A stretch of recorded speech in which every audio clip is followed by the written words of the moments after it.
That was 6 weeks ago, 6 months If ago. the fault is the perpetrators, why does Box blame the war on Hamas? That is the most brain-dead thing I've ever heard in my chat in my life.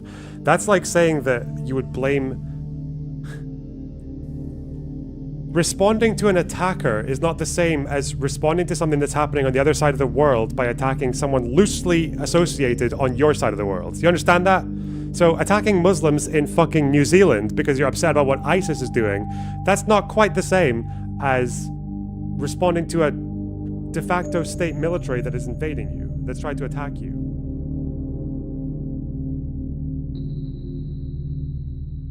Ethan posting, oh, that's me! Heck! Oh, that's me. Spider. Shameless self-promotion, I see. Okay. Oh, where'd they get this clip from? Covering current events, by the way. Smart move on not covering current events, by the way. You mean specific current events or in Where'd they general? get this clip from? What? Yeah, I think... How did this clip surface? 2 pro-peace Jews dead. Read what they were saying. Pro-peace is crazy. Based? People living in the West... Ah! That's me again.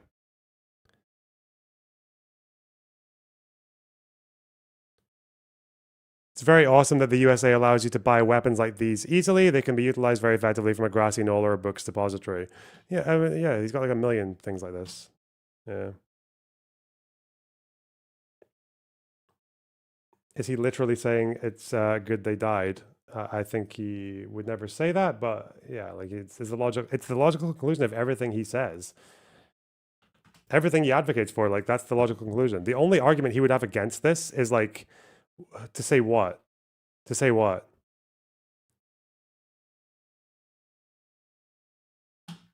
It's unproductive. That would be it. Absolutely insane. For those of you who don't know, there was an event yesterday in DC at the Capitol Jewish Museum.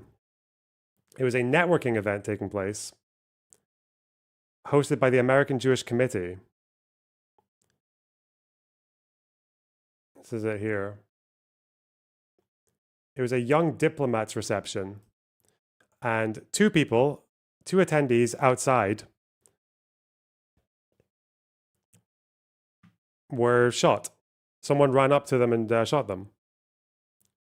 And then he started chanting Free Palestine, and then they got arrested. That's basically the story. So,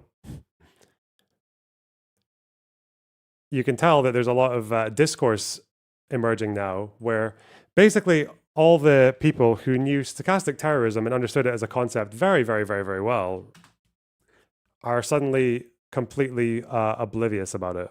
They have no idea how there could be any kind of through line.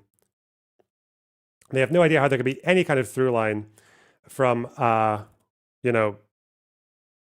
saying that Zionism is Nazism. Anyone who is even slightly Zionist should be treated like a Nazi. They can't even be the local dog catcher. And what did we do with Nazis? Well, we killed them. We murdered them. Well, we didn't even murder them. We killed them in a fucking war. And the ones who survived, a lot of them were, some of them were thrown into re-education camps. A lot of them faced like prosecutions. Like the way you defeated Nazism was by invading the country.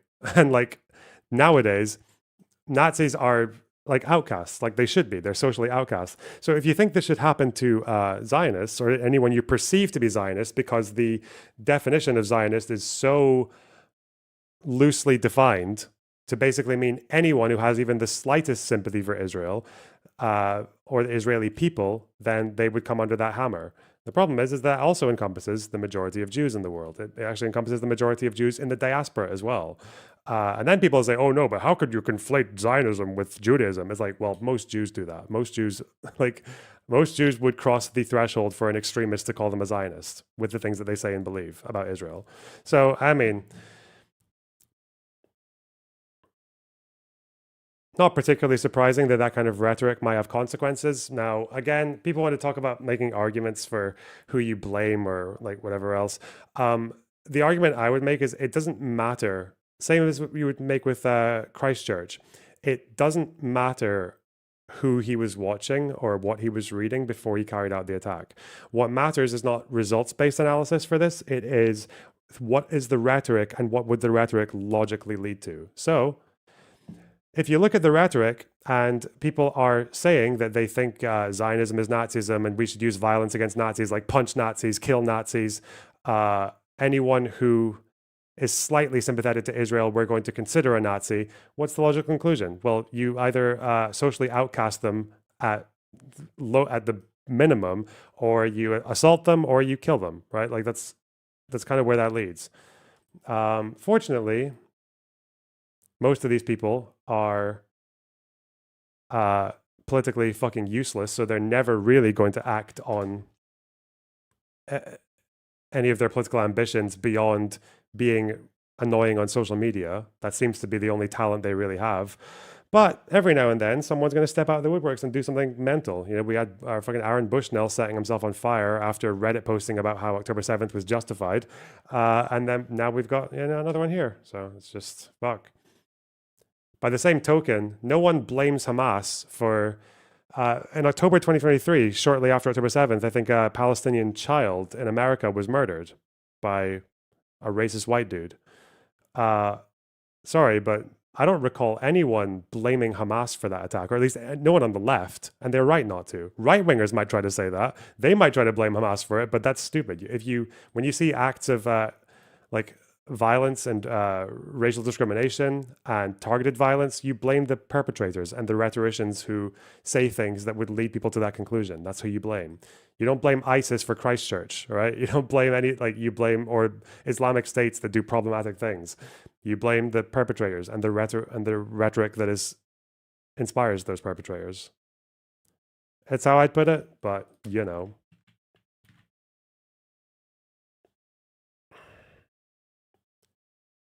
So is Hamas to blame for this?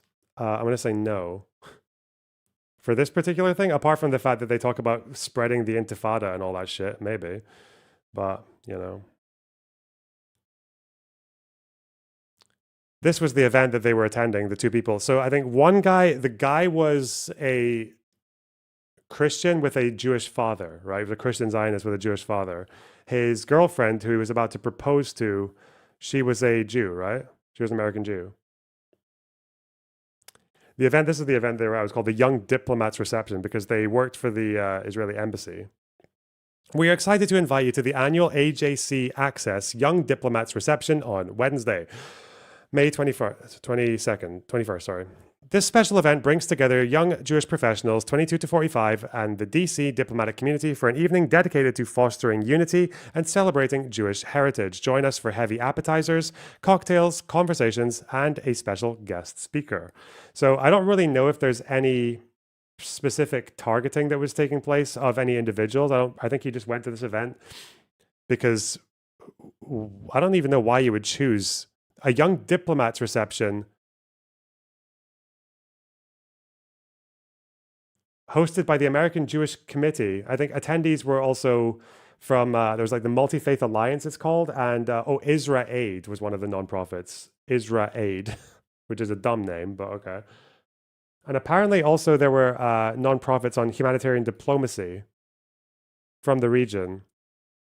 And they were working together, in their own words, in response to humanitarian crises throughout the Middle East and North Africa. I believe also, this is what the BBC said.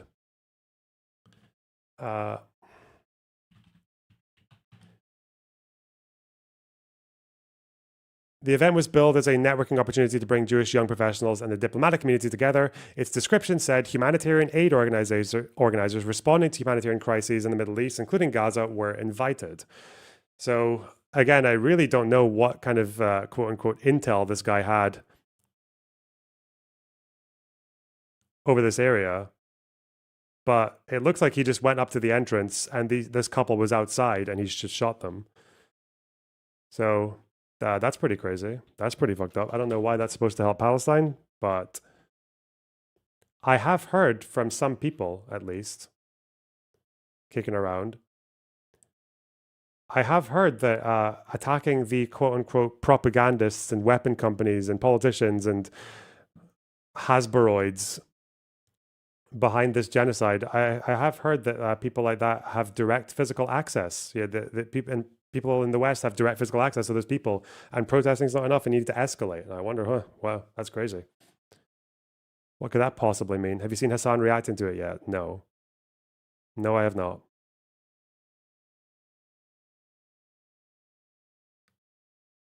But I'm sure we will. We'll see all of the reactions, don't worry.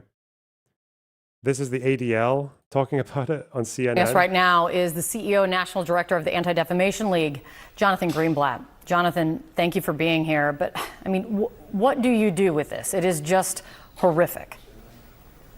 Look, first of all, I think all of our hearts break for the young couple who was killed, for everyone in the Washington, D.C. community. I mean, think about it. These people, their Why is this 360p? Well done, ADL. only offense was going to the Jewish museum. They were killed because they attended a Jewish event. I mean, I gotta say, Kate, in many ways, this was inevitable. I mean, think about the data. We've talked about it before. ADL systematically tracks anti-Semitic incidents. We have seen a historic rise. 5 out of the last 6 years, we've reached record numbers. And look, 6 weeks ago, a man firebombed the governor's mansion in Harris. There's a chilling video from the girl from 8 years ago talking about anti-Semitism. Well, send me a link. Links in Discord. Discord.gg/Lonerbox. Go into stream suggestions and send me the stuff there. This is something about the event, just to double check. Biggest event of the year, bringing together Jewish young professionals in the diplomatic community. We're excited to introduce this year's theme, Turning Pain into Purpose. Hear from members of the Multi-Faith Alliance and Israel Aid. They delve into humanitarian diplomacy and how a coalition of organizations from the region and for the region are working together in response for humanitarian crises throughout the Middle East and North Africa region. Wow. Business attire. Hey. And tried to kill Josh Shapiro and his family. And that was 6 weeks ago, 6 months ago. If the fault is the perpetrators, why does Box blame the war on Hamas? That is the most brain-dead thing I've ever heard in my chat in my life. That's like saying that you would blame... Responding to an attacker is not the same as responding to something that's happening on the other side of the world by attacking someone loosely associated on your side of the world. Do you understand that? So attacking Muslims in fucking New Zealand because you're upset about what ISIS is doing, that's not quite the same as responding to a de facto state military that is invading you, that's trying to attack you. How do you think these are analogous, you fucking idiot? That is what I said, you retard. What do you think I'm missing here? I'm saying that because Israel is doing things over in Gaza, that doesn't mean you should take it out on people who are barely loosely connected in America. That's not the same as responding to an attack directly on you. So, for example, the Nazis invade the Soviet Union. The Soviet Union responds. I don't blame the Soviet Union for their counterattacks against the Nazis, because the Nazis invaded them. I would blame someone if I do blame, for example, Stalin for taking all the ethnic Germans in Russia and deporting them to Siberia because they were unrelated. A lot of them didn't even speak German. He just saw them as a potential fifth column and sent them all the way to fucking Siberia. Do you see the difference there? I don't blame the Soviets for their attacks against the Nazis because they were attacked. I do blame the Soviets for taking out some of their action on their local ethnic German population and sending them to Siberia, the Volga Germans. You understand? Or are you actually just like a 12 IQ, desperate for a gotcha fucking dipshit? FBI detained a man with explosives in his car in Gainesville, Florida. He was going to head down to the AIPAC office to murder people. I mean, look, this happened just a few blocks from... I get you changed your goalpost now. What was my original goalpost? You fucking moron. What was my original goalpost? How is that contradict... You're trolling. Okay, you're trolling. Go have a nap. Take a 24-hour nap. Bye-bye. The U.S. Capitol. I mean, this is terrifying, and it's just got to stop. I mean, what does it, you talk about the record number of incidents and you put out this report. It's the highest number of anti-Semitic incidents that that you guys have seen since in, what is it, the 46 years that ADL has even been tracking anti-Semitic incidents. But are they also becoming more violent? I mean, two people are dead this morning. That's a great point. So yes, they are becoming more violent. We've seen a rise in harassment and vandalism, but it's the violence that it almost seems inevitable, Kate. Like, look, I'm angry today. I'm angry because we have been saying this. You know, when people scream lies or protesters about the Jewish people or the Jewish state, accuse us of being Zionists and committing genocide, these lies have consequences. And repeating them and normalizing them, those who tell us that anti-Zionism is a legitimate political ideology, it's not. Those who say that chanting intifada revolution is legitimate, it's not. And so when you call for violence, we shouldn't be surprised when violence actually ensues. And now we've lost two beautiful young people as a result, and it's a tragedy for the whole country. There is a question if there was any security failure, if this person was on anyone's radar. That I don't think is yet to know unless you've heard anything. Well, but what do you I mean, have you heard anything? Well, look, the ADL Center on Extremism monitors extremist groups like the Party of Socialism and Liberation, or PSL, that this man was associated with. Now, as far as I know, this person met with this group like a couple of times in 2017, if even that. But I don't think he has. I don't think he's had any close association with them since. The PSL also condemned the attack. The socialist organization that this guy did something with, like in 2017. The PSL actually, from all I can see, didn't do this whole like, oh, Zionism is making the place unsafe. Like, they didn't do any of that shit. They just said that they condemned the attack. So they seem to be actually fairly okay in response to this, but who knows? That's all. I only saw one post, so I could be wrong. He was associated with another, that is an anti-capitalist, anti-Western, and anti-Zionist group which regularly employs anti-Semitic rhetoric. So we know PSL. And look, there are extremists on all sides. The fringes seem to be incredibly empowered today. But all of us need to call it out. I'm thinking about the New York Times doing a gauzy profile a few weeks ago of this gamer, Hasan Piker, who regularly employs awful genocidal rhetoric against Jewish people in the Jewish state. Like, extremists should not be empowered. People who spout prejudice should not be platformed. Here they come. Here comes the partnering allegations. Ooh. This is a moment when we need to look ourselves in the mirror and say, we've got to stop this because the consequences are deadly. Yeah, because reality is security is already heightened at Jewish institutions, synagogues, all over the place. If you go into a synagogue, you're going through a magnetometer and you're walking past police, which we always thank them for their time. Yeah. How much more secure are all these Jewish institutions going to have to get? But think about that. Last year we had more than 1,700 incidents at Jewish institutions, Kate. More than 1,700. Not a gamer. Every Jewish institution has metal detectors, bulletproof glass, like police presence. It's not normal. We shouldn't normalize it. We've got to do something before it gets even worse. It's horrible today because two people are dead. Jonathan, thank you for your time. Thanks for coming on this morning. Sarah. These goddamn gamers. Unbelievable. Do you think that's why Hasan's radicalized? Did video games make him violent? Oh shit.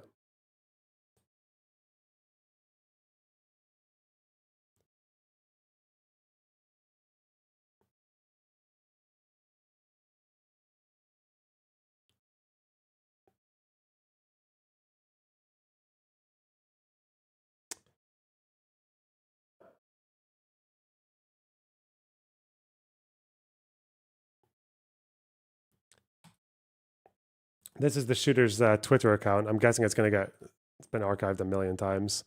This is his Twitter account. He also posted, I guess, like a little manifesto. Is this the one? I don't think this is the one that No, there's more than one. This is there's another one that was posted on Clipperstein's Substack. A surgeon who treated the victims. No, wait, this isn't the full thing, is it? It's called Escalate for Gaza. Where have I heard that word before? Escalate. Let's see what he said here.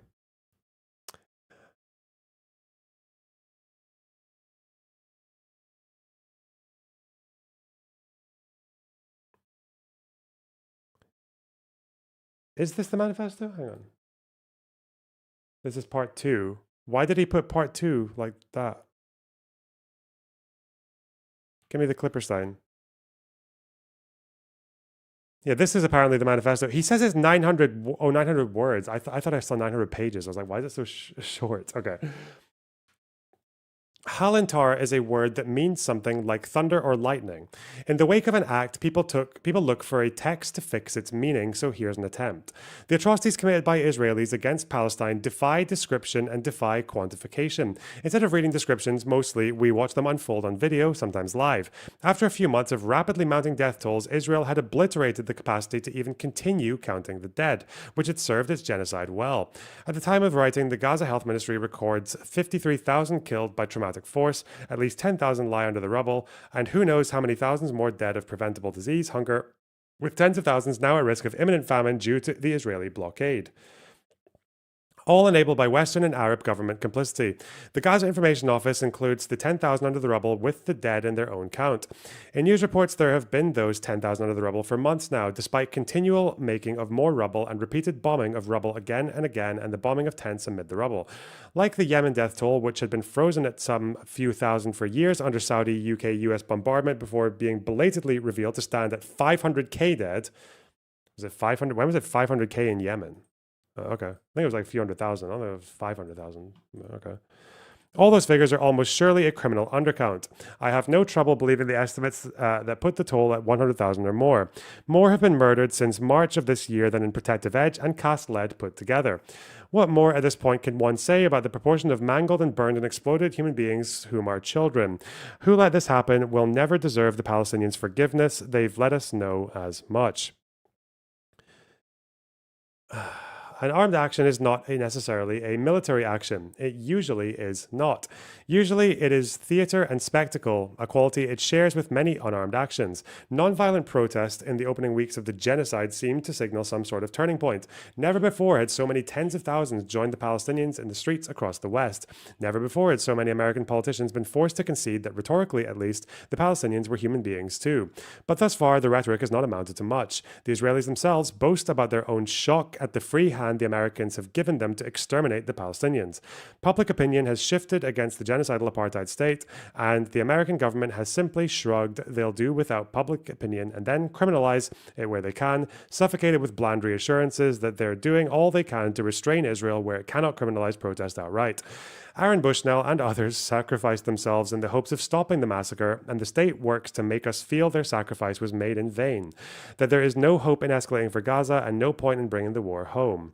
We can't let them succeed. Their sacrifices were not made in vain. Mate, I don't know about this dude, but Bushnell literally supported October 7th. He was on Reddit, like, supporting it when it happened. He was justifying it. He's not sad that Palestinians are dying. He's sad that Hamas didn't win.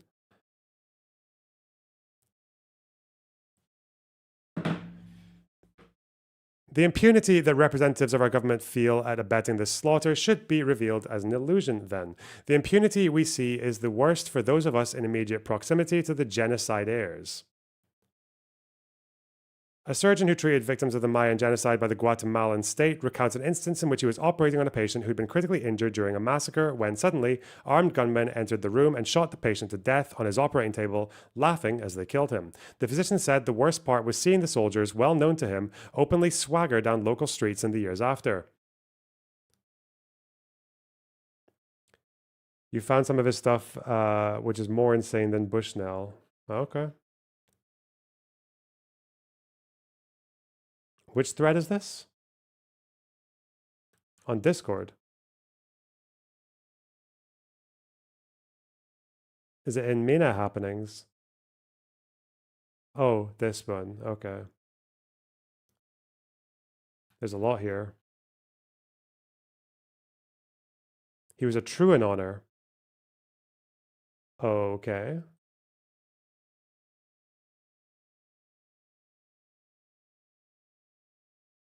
All right, we'll see that.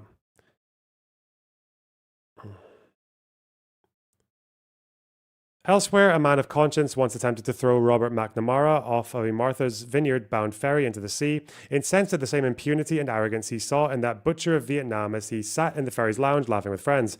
The man took issue with McNamara's very posture, telling you, "My history is fine and I can be slumped over a bar like this with my good friend Ralph here and you'll have to lump it." The man did not succeed in heaving McNamara off a catwalk into the water. The former Secretary of State managed to cling onto the railing and clamber back to his feet, but the assailant explicated the value of the attempt by saying, "Well, I got him outside, just the two of us, and suddenly his history wasn't so fine, was it?"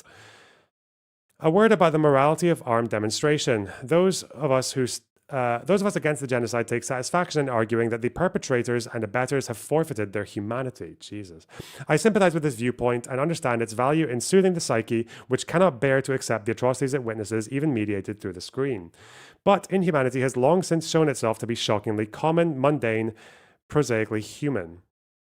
A perpetrator may then be a loving parent, a filial child, a generous and charitable friend, an amiable stranger, capable of moral strength at times when it suits him, and sometimes even when it does not, and yet be a monster all the same. Humanity doesn't exempt one from accountability. The action would have been morally justified taken 11 years ago during Protective Edge, around the time I personally became acutely aware of our brutal conduct in Palestine. But I think to most Americans, such an action would have been illegible, would seem insane. I am glad that today, at least there are many Americans for which the action will be highly legible and, in some funny way, the only sane thing to do. Jesus Christ, man. Does he have anything about his targets or why he went to that particular place?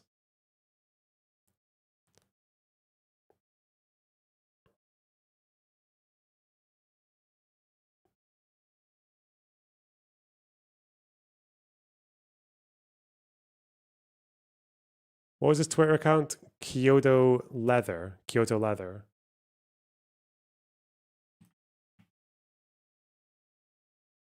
This isn't him. This is a Reddit post on TrueAnon.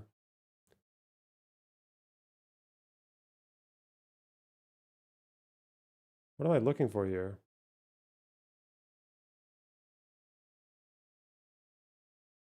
He has a Spotify. Okay. What's this?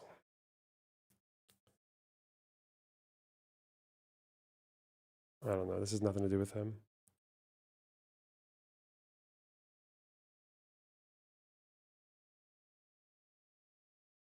I think some people on Twitter who have interacted with him are trying to get in touch with the New York Times. Al-Ali hospital tweets. Let's see. Why not include voices of hospital staff who have said Israel called them to warn that they would bomb them in the days prior? Why present skepticism of flimsy lies by the IDF? Okay. As a Green reporter for the Trib, you have an opportunity to make a stand for real, honest reporting early in your career as a world historic moment. By peddling misinformation distributed by a genocidal regime, you are falling short of that moment. Reverse course, save your soul. The fucking righteousness is so fucking mental, man. Like the self-righteousness is just disgusting. Like for someone who just seems to, even that little manifesto was just like such a limited, engagement with the topic as well. We've changed, maybe for worse, but that crocodile has to die. What? Sorry isn't real, but this baby in Chicago says free Palestine, and what she says goes. Okay, slightly insane, but okay. JVP, wonderful. Happy New Year, death to Israel. Okay, death to America. Very Axis. Okay. I agree with the public opinion that says to kill him. Yeah, very, typical 20th century communism. Just kill fucking everyone. Yeah, okay.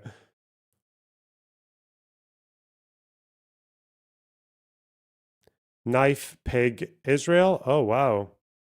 The pig butchering invasion has begun. Okay.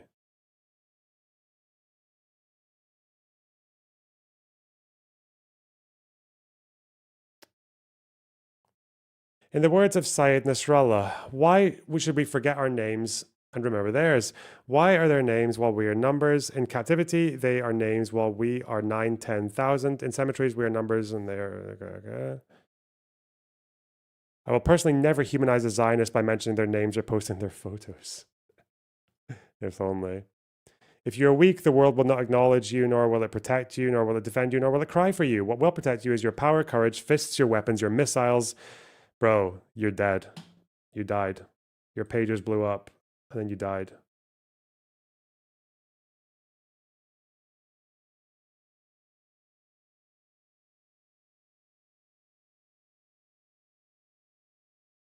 Sulfur is archiving his tweets. Okay.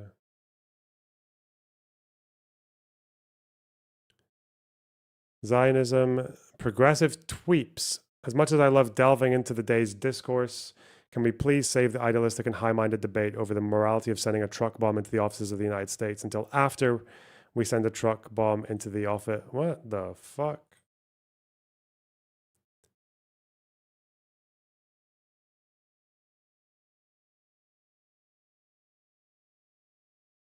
Don't blame me. I voted for Hamas. Okay.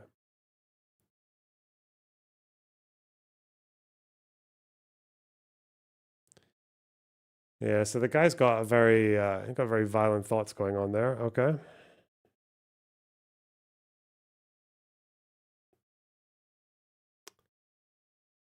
Zay Squirrel tweet. Absolutely insane. Let's go. Yaron Lichinsky was not even Jewish. He was a crazed Christian Zionist freak who volunteered to serve in the Israeli rape army and then did propaganda for them at the embassy. This makes calling him an anti-Semitic attack doubly deranged and actually the height of anti-Semitism by conflating Israel and non-Jewish Israelis with all Jews. And of course, the entire media and political class is doing it with utter glee so they can... Where was the event that he went to? He went to the Capitol Jewish Museum to an event hosted by the American Jewish Committee. Bro. Do you think he actually like selected these people? Do you think he gathered fucking intel on these people? Like these guys are like nobodies. He actually went to serve in the IDF. He does have a Jewish dad as well, by the way. And did he convert? Did he convert or no? He was following the organization on Twitter. Yeah, I saw that. Yeah, I know he targeted the event, but these two individuals in particular? Because the event seems like a pretty inoffensive event, no? A networking event where they talk about aid and humanitarian diplomacy and multi-faith alliances. What are we talking about? Unless we know that he targeted the individuals. Because these people were walking outside.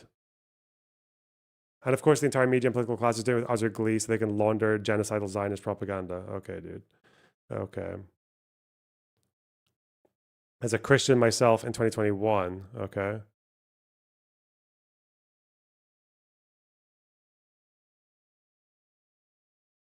Is it okay to kill him? Per Zionist Western media and political class standards, it is not only okay, but praiseworthy. Holy shit! Zay Squirrel with the mask off. Holy shit.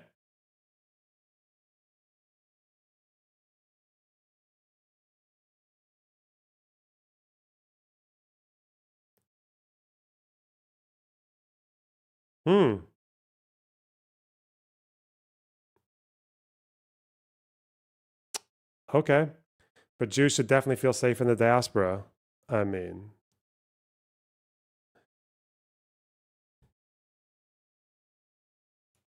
Wow. Wow.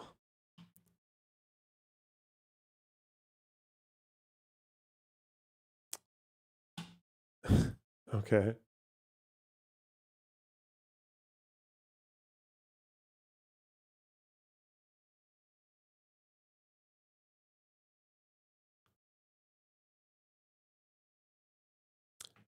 The Hasan subreddit has been quite interesting right now. I don't know if I need to archive some of their posts because holy shit.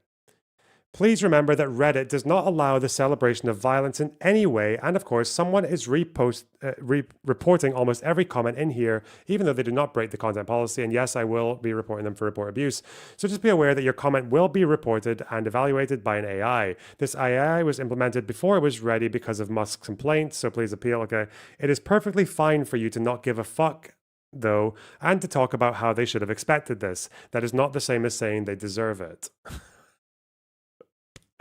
From a mod. Why should they have expected this, man?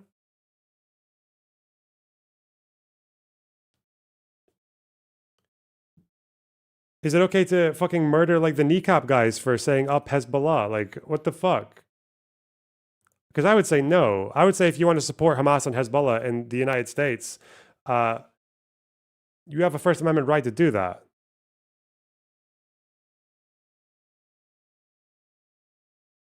Okay.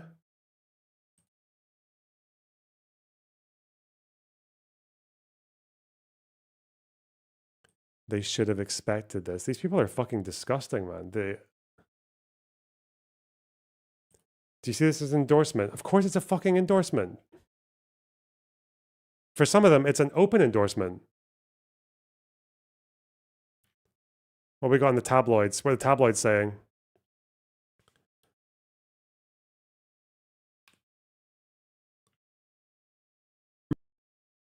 But like I'm not Mr. False Flag at all, but like every single thing that he did in the aftermath of the shooting is so fucking crazy that it's like you could not have fucking designed a incident like this. You could not have designed a better false flag incident like this. I'm not saying it is a false flag incident at all. I'm not saying that. I think this is just a one dude who is genuine. Holy shit. In his actions and maybe, you know, a little bit brain broken. Okay. Okay. Sure, bro. Ethan Klein on Instagram this morning. As you watch Hasan fans and Twitter leftists celebrate the murder of 2 innocent Israelis, understand that me and Ela are just as valid targets to them. I've known this as people like Hasan and Idabs lecture me about hallucinating threats. I knew this the moment I landed Leftovers. Why would I want to be a member of that community that would literally cheer on my death? There's a toxic, violent, nihilistic extremism brewing on the left, and it should scare all of us. I think like... Okay, Mayor Larry, I know that you're like the same person who keeps making new accounts because you talk in exactly the same way. Saying Lonerbox won't talk about the 29 Palestinians who starved to death in the last few days, according to Reuters. How many fucking times on my stream have I spoken about the aid plan that Israel's doing and the blockage and how fucking horrible it is and how they deserve like every fucking response that they're getting from the European Union right now for not resuming aid, actually? How many fucking times have I told you that? Just because I'm not responding to every single chatter and their personal story that they want to talk about. Holy fuck.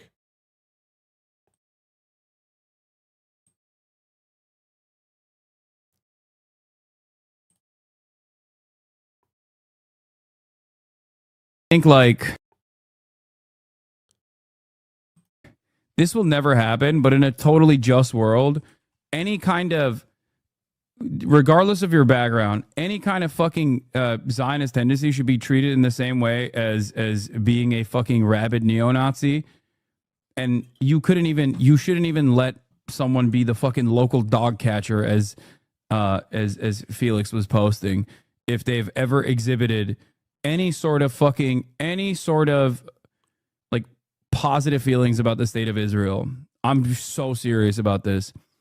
Bernie Sanders is just he has this like old labor Zionist framework, I think, that is just utterly ridiculous, and that is something that he hasn't been able to shake away. And if there is something that you should preach, it's that these people are ultimately fucking useless, and you're gonna have to do shit yourself. Yeah, So what does that look like? Here's the thing. I Heard of I Mario's understand. brother? What? Sorry, go ahead, Hasan. No, I understand that. Cute. Totally normal. Totally normal to do that on YouTube, guys.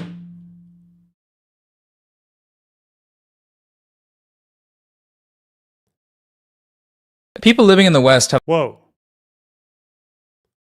the most power over anyone else in the world to stop the genocide. We are living in the belly of the beast. We have direct geographical, physical access to the politicians, the propagandists, the weapons. This would have been wiped. This would have been wiped forever had I not caught this. Oh God.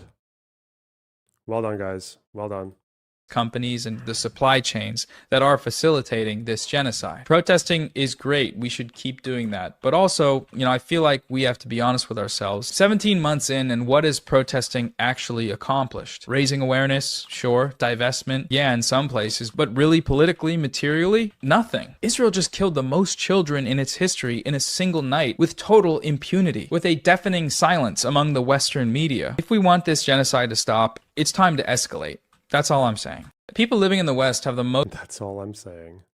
Smart move on not covering current events, by the way. Hey, where'd you get that clip from? Hey. Smart move on not covering current events, by the way. You mean specific current events or in general? Because, yeah, I think...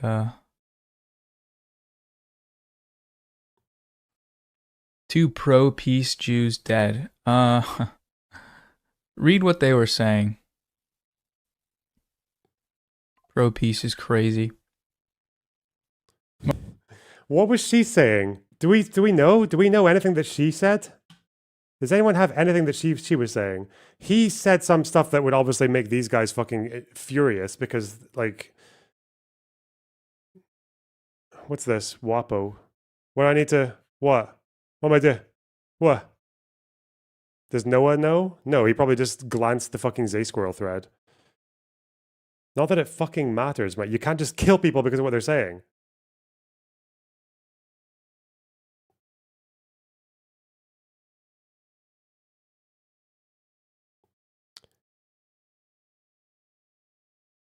They were embassy employees exiting the museum.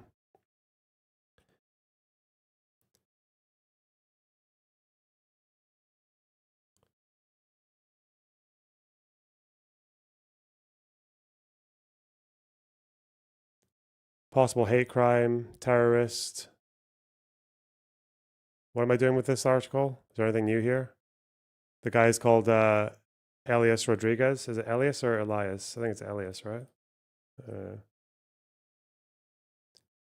Pacing back and forth outside the museum before the incident. After allegedly shooting the couple, he entered the museum where he was detained by security, she said. Police initially said at the news conference that Rodriguez was 30, but later confirmed he is 31. Wow. Okay, he's 31, guys. Fuck.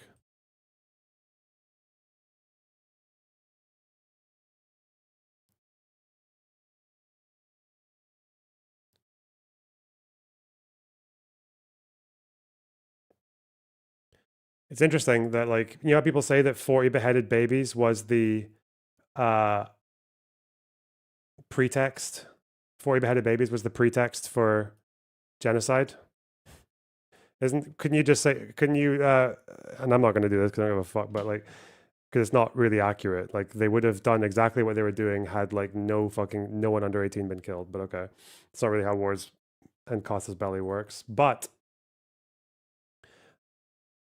when people say 40 beheaded babies was the pretext for genocide, couldn't you also say that the UN's claims are, it wasn't even the UN, the media's claims of 14,000 babies are going to die in 2 days? Isn't that like pretext for people doing crazy shit like this? If you believe that logic.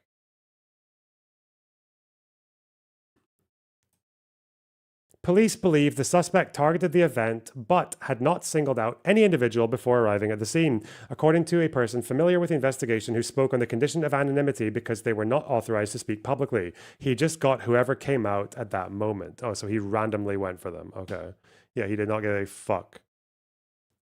I mean, it's kind of obvious, right? Because there's no way these two would be your prime targets. Unless, it's interesting because in the online sphere, I wouldn't be surprised if a terrorist didn't actually go after a Kahanist or a settler, but rather they just went for someone who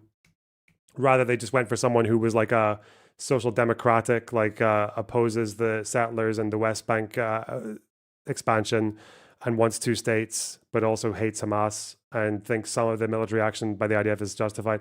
I think they'd probably go for someone like that because that's the people that they talk about the most. I think the settlers and the Kahanists are just kind of like, they're off scot-free from a lot of these types.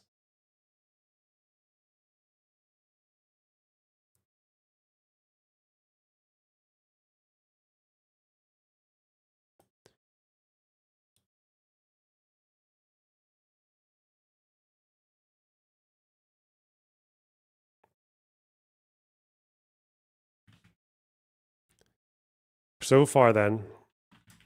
So far, it looks like he didn't actually single out any individual. Okay.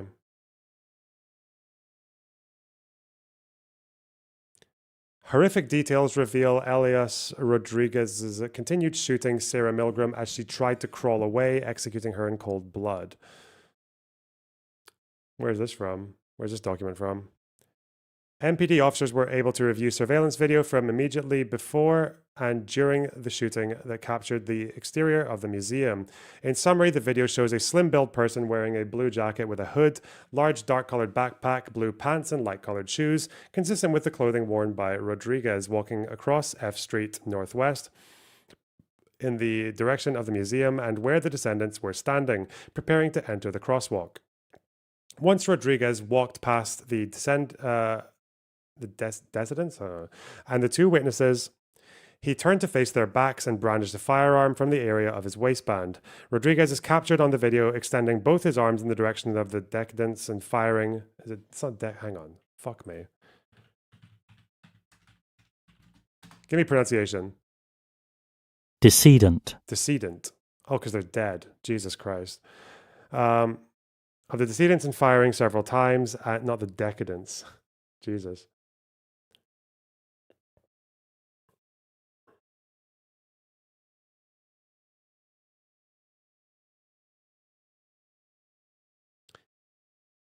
He turned to face their backs and brandished a firearm from the area of his waistband. He's captured on the video, extending both his arms in the direction of the decedents and firing several times, as indicated by the muzzle flashes. Once the decedents fell to the ground, Rodriguez is captured on the video, advancing closer to the decedents, leaning over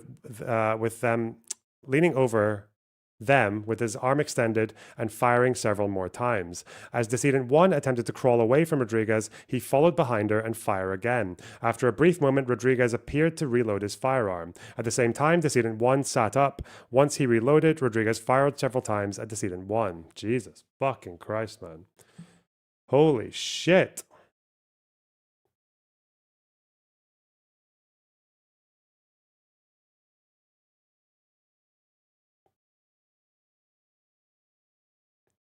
That guy really wanted her to die. Apparently this is her talking, Sarah Milgram. Apparently this is her talking 8 years ago about anti-Semitism.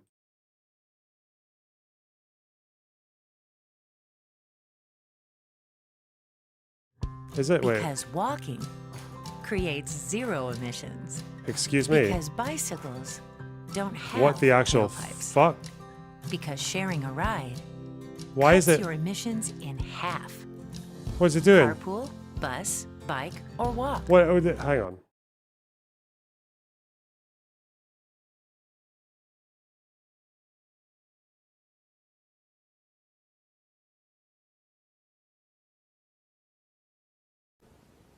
Sarah's a wonderful girl, and she was as close to perfect as any human could be. She had a passion for learning, she had a passion for the environment, and she had a passion for Israel. And she was recently very much in love with Yaron. Tell me about that relationship. They met soon after Sarah began work at the embassy, at the Israeli embassy. She started in November, right after the October 7th war broke out in 2023. They met fairly on and dated, and their relationship grew, and they made each other very happy. We've spent, Nancy, my wife, and I, Sarah's mom and I, have spent a lot of time with Yaron, and we grew to love him also. And they were perfect for each other. And this Sunday, they were to fly to Israel so that Sarah could meet Yaron's family and parents and family. And What happened to the shooter? He was arrested. we assumed that the relationship was very serious, and we assumed there would be marriage sometime, but we did not know that Yaron had bought her an engagement ring. Okay. She talks here.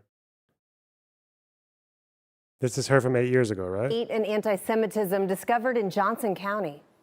It's so ignorant that you would bring up a symbol like that brings so much pain to a lot of people.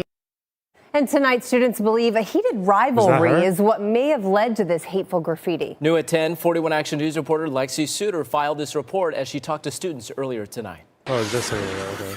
It's so ignorant that you would bring up a symbol like that brings so much pain to a lot of people, and it's not okay. This is the first time senior Sarah Milgram has felt unsafe at school. You know, I worry about going to my synagogue, and now I have to worry about safety at school, and that shouldn't be a thing. Oh, shit, the district is investigating the vandalism and has narrowed down 8 to 10 students who could face criminal consequences. Friday marked the end of a 4-week community service competition between Shawnee Mission East and Shawnee Mission South. Students believe the ongoing rivalry triggered the hateful messages. I think the rivalry is ridiculous. Yeah, we were raising money and supplies. We were like competing with each other to sort of have a positive thing come from the rivalry. These words and pictures have since been cleaned up, but the hurt felt by many cannot be washed away. I hope that they learn their lesson, and I hope they learn to be more tolerable people and nicer people. Lexi Suter, 41 Action News. Wow.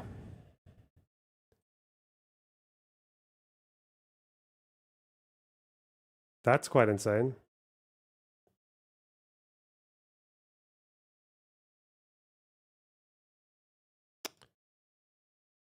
Apparently, she was involved in a group called Tech to Peace, a group that brought together Israelis and Palestinians in the tech industry. Apparently, she was warm, compassionate, committed to peace building, and passionate about sustainability and people-to-people relations.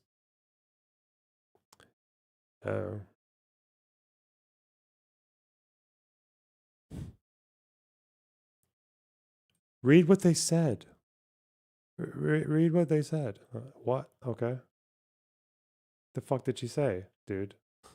What the actual fuck did she say?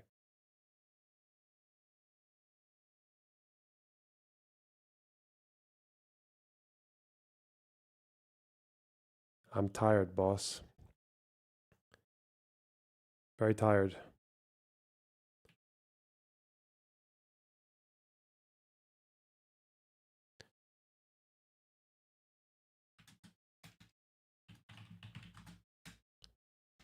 Wow. I thought Ethan Klein was just imagining it. So the fact that they were Israeli embassy workers as well wouldn't be relevant in the slightest, because that event wasn't just for embassy workers, was it? They just happened to be embassy workers. He had no fucking idea who he was targeting, as far as we know.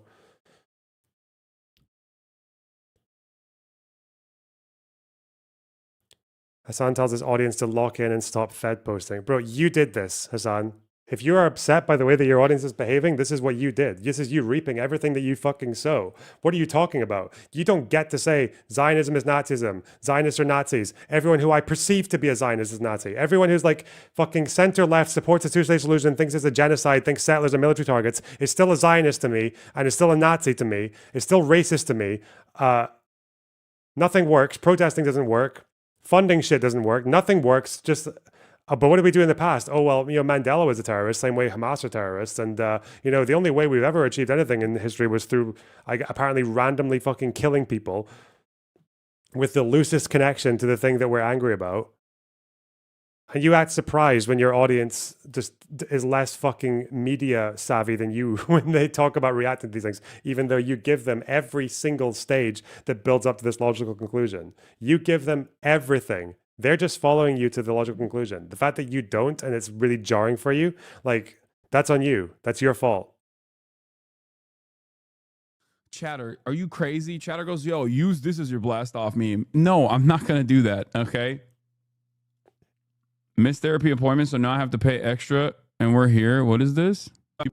You about to be arrested? For what? Having a fucking fat cock? Don't think that's illegal. You about... True. All right.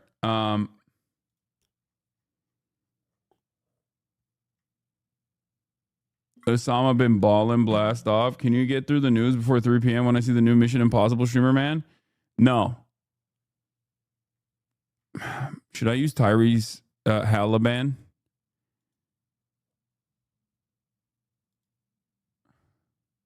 Should I do that?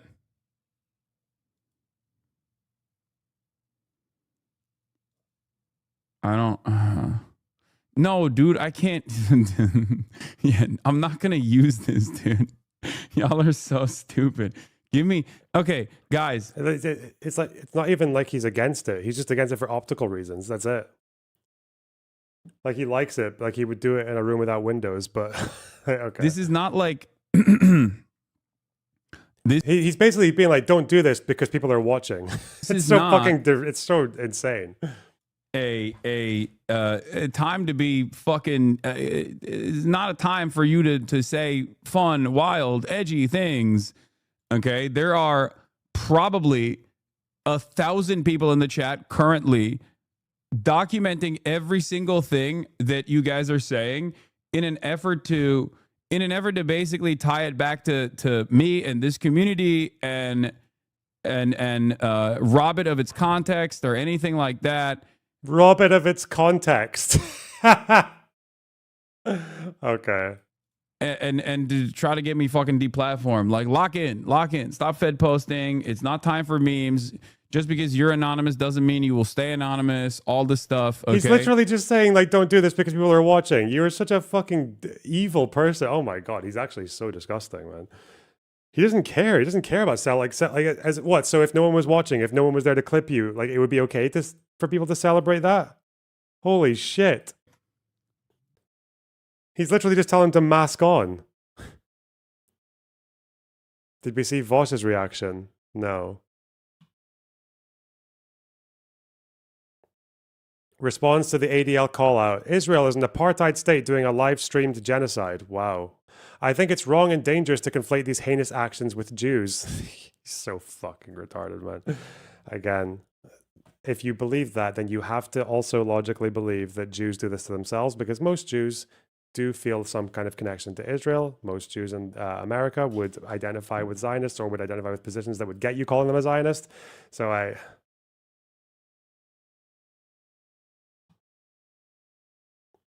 the Apartheid Defense League doesn't, because they think they can improve Israel's standing by silencing its critics. It won't change the truth. Wow. Dan thinks he was a Twitch user. Is this true? I would like to see evidence of a claim so strong.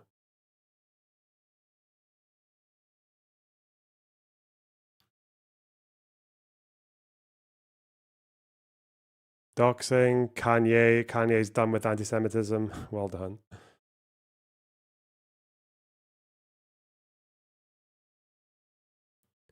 The shooter is a Will Stansel hater. Who is that? Don't know who that is. Hang on, let me see.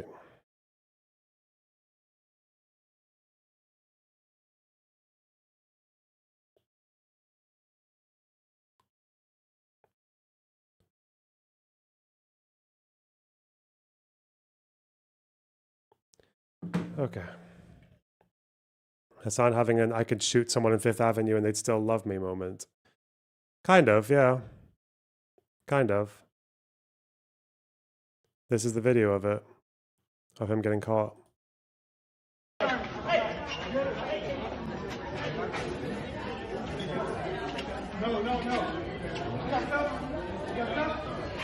Free, free Palestine! Free, free Palestine! Free, free Palestine! And this is after he's just fucking murdered 2 people. Wow.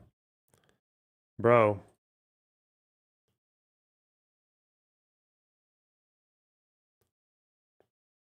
The logic that these guys are using, these fucking apologists, is like, does that mean that the next time a Palestinian gets hate crimed, people can blame him for associating this act of terror with Palestine? Do you understand how fucking stupid that is? Anyway. Someone said from Hamas. I know, eh? This is the thing. This is the FBI's affidavit.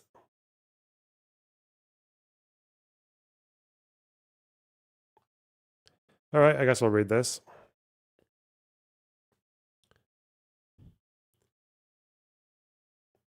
Criminal complaint, murder of foreign officials.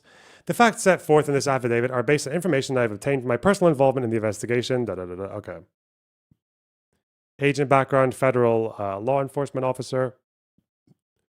Good for you, buddy. Good for you. Venue. Acts in furtherance of the offences alleged herein occurred within the District of Columbia.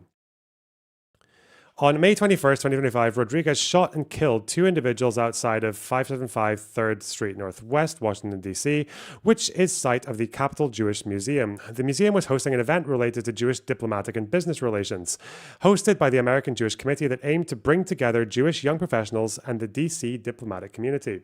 The event was attended by several members of the United States-based Israeli diplomatic mission. On Wednesday, 21st, 2025, at approximately 9:08 p.m., members of the Metropolitan Police Department, 1st District, were dispatched to investigate a shooting at the intersection of 3rd and F Streets, Northwest, Washington, D.C.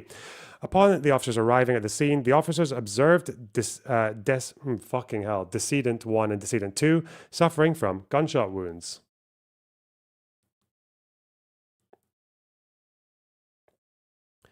Decedent 1, identified as Sarah Milgram, was employed by the Embassy of Israel in Washington, D.C.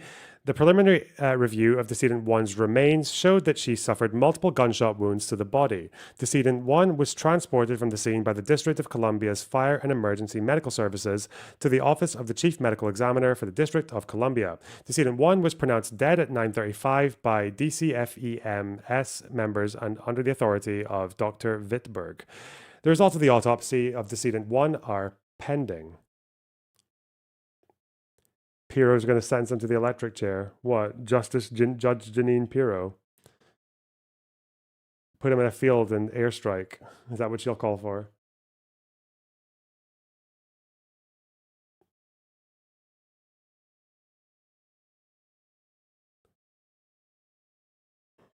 Decedent 2, identified as Yaron Lichinsky, was an employee of the Embassy of Israel in Washington, D.C. Decedent 2 was pronounced deceased dead by members on the scene under the authority of Dr. Wittberg at 9:14 p.m. Decedent 2 remained on the scene during the initial processing until members of the OCME conducted their preliminary investigation of his remains. The results of the autopsy of Decedent 2 are pending. Decedent 2 was an Israeli citizen. According to the Department of State, Decedent 2, based on his official visa, was an official guest of the United States government. Upon arriving at the scene, MPD Officer 1 canvassed the area for cameras and observed several affixed to the museum. Officer 1 and his partner, Officer 2, entered the building to inquire about the cameras to identify witnesses. Once inside, Rodriguez was asked to speak with the officer. Rodriguez then stated that he did it and that he was unarmed. Rodriguez was taken into custody and identified by Illinois driver's license and firearms owner identification card as Elias A. Rodriguez. Rodriguez spontaneously stated on the scene to MPD, "I did it for Palestine, I did it for Gaza, I am unarmed." Bro, you did not do shit for Palestine, you just killed 2 people, but okay. Rodriguez was holding a red scarf identified by one witness as a keffiyeh. As MPD officers were escorting Rodriguez from the museum, he shouted, "Free Palestine." On scene, multiple witnesses were identified and interviewed. Witness 1 stated that they were outside of the Jewish Museum sitting in a car when they saw a male, later identified as Rodriguez, wearing a blue hooded raincoat and backpack, attempting to light a cigarette in the rain. They found his behavior strange, captured their attention. Prior to the shooting, they saw 4 people walking out of the Jewish Museum, and soon after, Witness 1 heard gunshots. They ducked down. After the gunshots ceased, looked again. They saw that Rodriguez motioning as if he was attempting to shoot the firearm, but it was not firing. Rodriguez then ran away. They then observed Rodriguez's motion with his arm as if he was throwing an object. Witness 1 later explained that police located a firearm in the vicinity of where Witness 1 observed Rodriguez making the throwing motion. After MPD arrived, Witness 1 observed police officers walk Rodriguez out of the museum, commented to MPD that the person they had in custody was the same guy. Okay. stated that they were 70% certain that Rodriguez was the same person, but that W1 was certain the backpack and the jacket were what the assailant was wearing.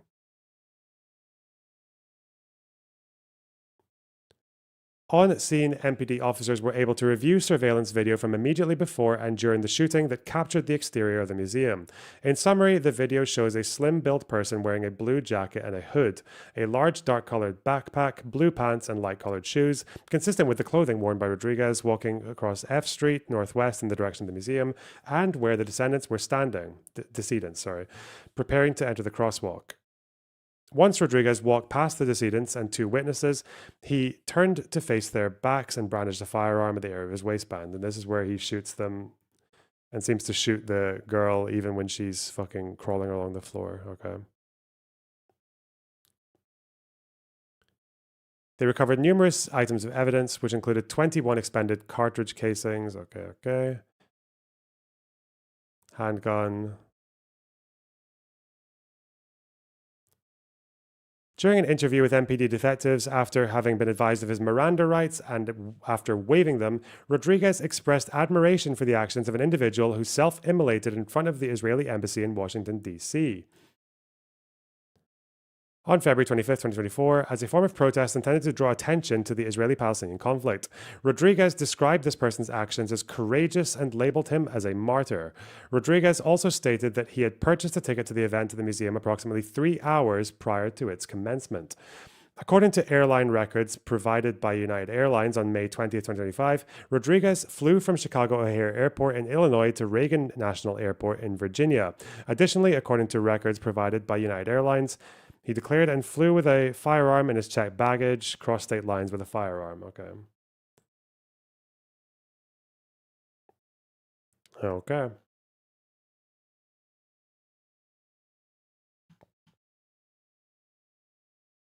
Well, that's your guy, I guess. Shit.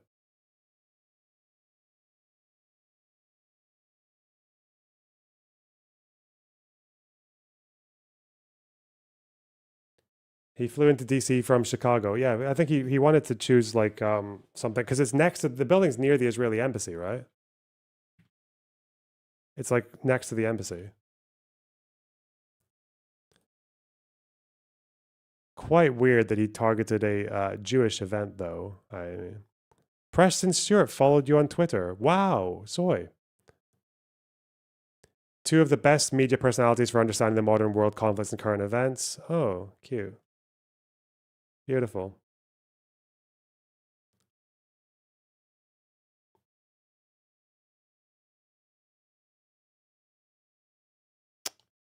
Well,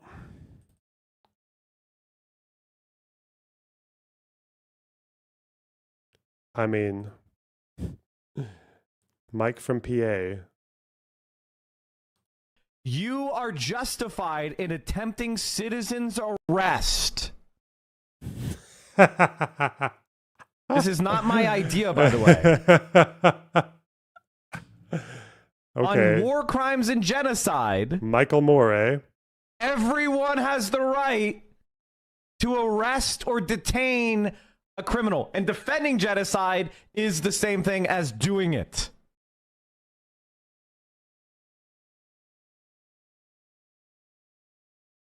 Is that based on legal precedent, Mike?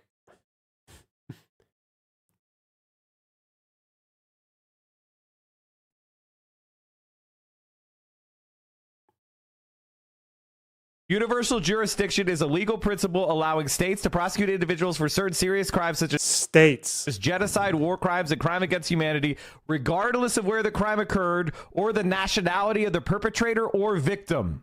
He's just reading a fucking AI. Every single human being in the entire overview. planet has the right to try to effectuate a citizen's arrest under the principle of universal jurisdiction for crimes against humanity. Aiding, advocating, and abetting genocide is a crime.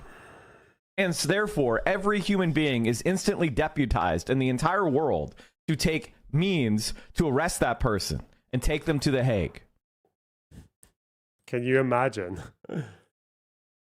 Who's he talking about? That's my opinion on that.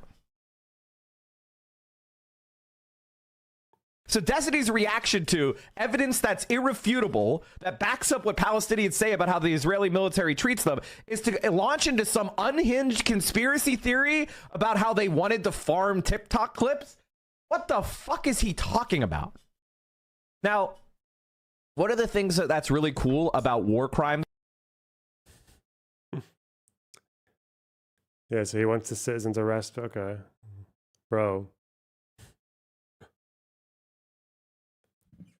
Just to be clear, any Mike from PA fans watching, all three of you or whatever who are always in here shitting your pants, you will get charged with kidnapping if you attempt to do this, just so you know. In pretty much any country. So good luck with that. Apparently he wants Hutch arrested too. Yeah.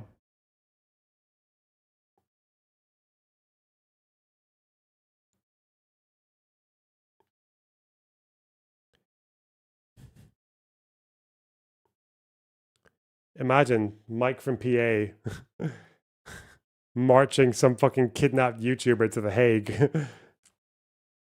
And they just throw their laptop on the ground with all the fucking snark clips. God.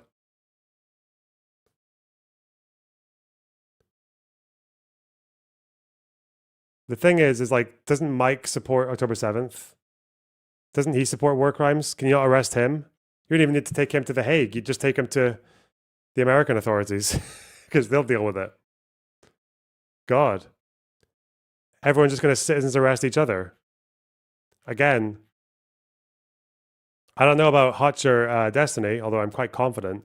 At least I can talk for myself. I've never supported any organization that targets civilians. I've never supported the targeting of civilians as actions. Anytime when IDF soldiers or the IDF have done that, I condemn it. I don't, like, that's why I don't glaze the IDF, because they do commit war crimes. These guys support it all the time. They support the movements that do it, and they support the actions. They support it when the Houthis do it. They support it when Hezbollah does it. They support it when Hamas does it. Like, these guys actually do it. So, I mean, bro. Citizens arrest. Just asking for it, man.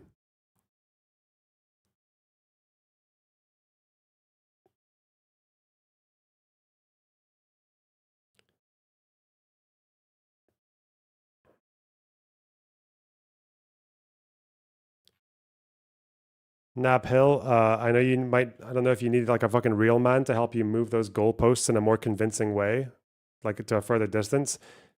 Give me one example where I've ever celebrated or defended like the IDF as they target civilians. These guys celebrate it.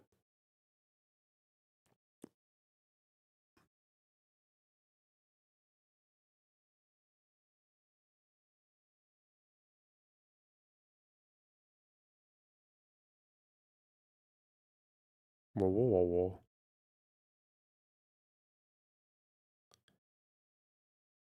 Uh-oh. I think that was meant as sarcasm.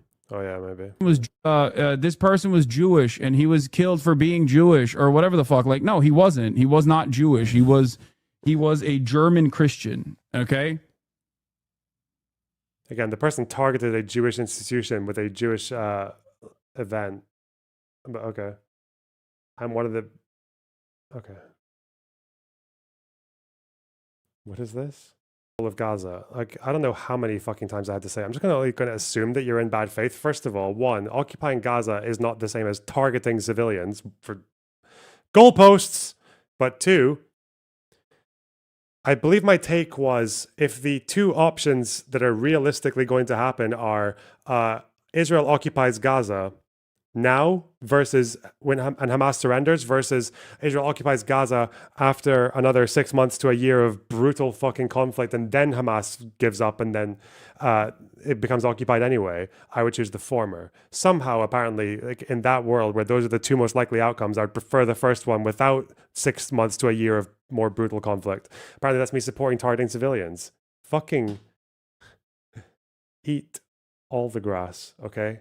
Grass is bad for you. It fucks your teeth. I want you to eat your entire body weight in grass. Citizens arrest would take place.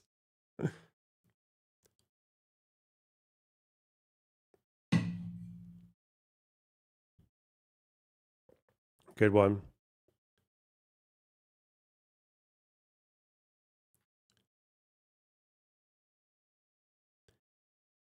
I mean, what else? Are there any counter arguments? Are there what else is the other side saying? Might be worth knowing what their takes are.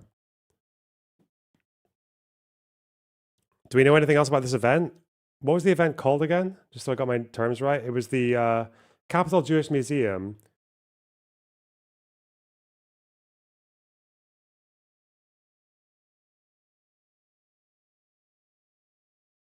And the event was called the Young Diplomats Reception. American Jewish Committee Access, Young Diplomats. What a strange event to target. Like, what the fuck?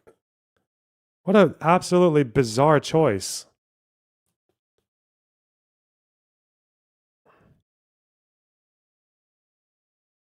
Brings together young Jewish professionals. I'm sorry, I thought Zionism and anti-Semitism were completely unrelated. Why would you target this event?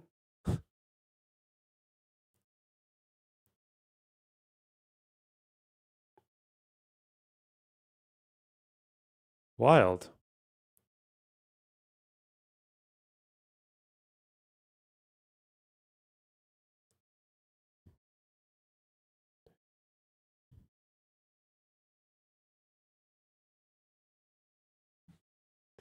Am I missing something?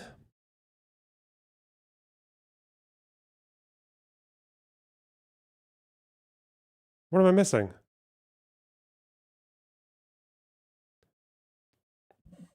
FBI trying to find the motive. Okay.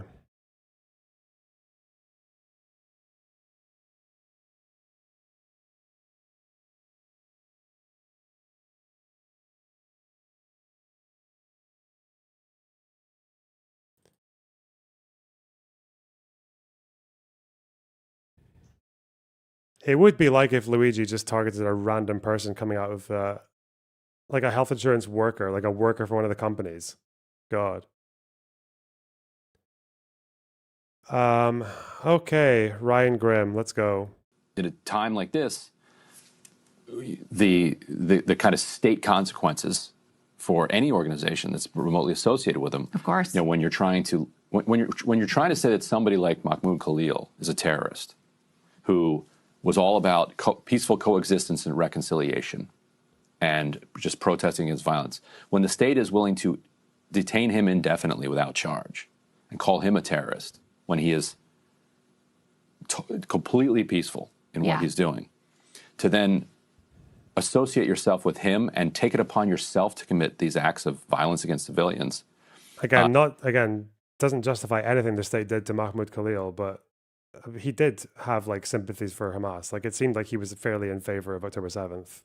But again, that's his First Amendment right. That's not like, I don't know why you need to lie about someone to defend them in that way, but okay.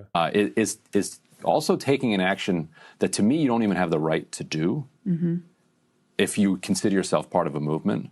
Like, if you're either part of a movement or you're some atomistic element of some neoliberal, vigilante, and which is a reactionary right-wing approach.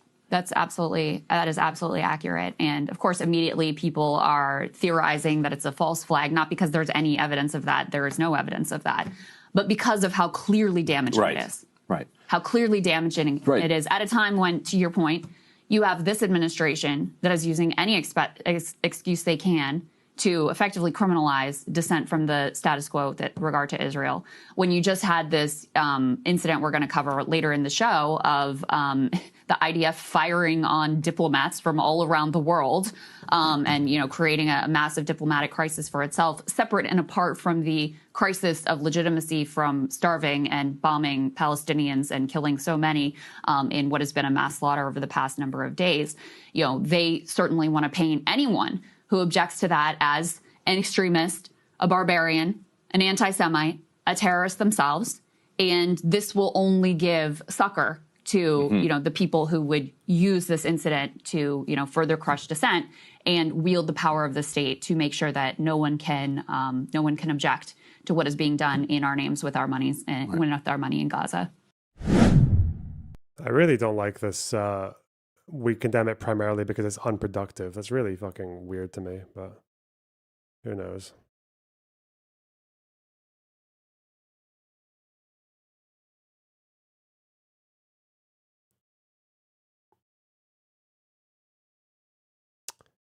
What is this? Shane, a hero.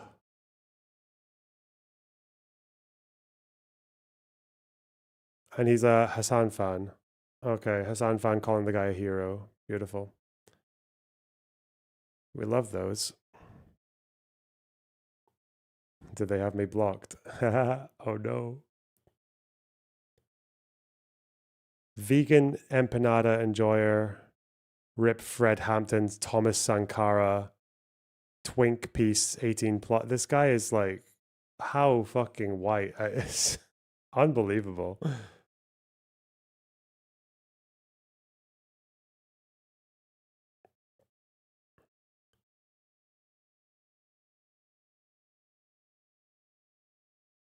Hey, there's Yar Golan. God, this guy is a fucking rampant tweeter. Holy shit. Okay. Hasan fan supports that. Nice one. Oh, this is that electronic intifada nutcase.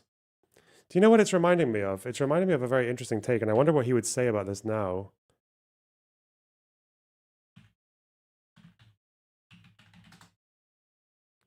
If this video is still here.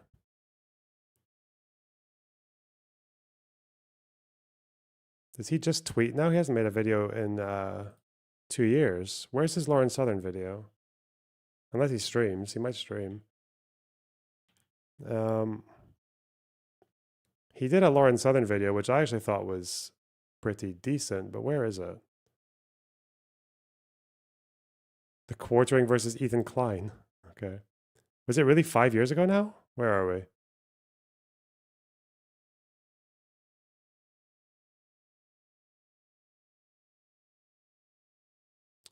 Am I just not seeing it because there's too much information in these thumbnails?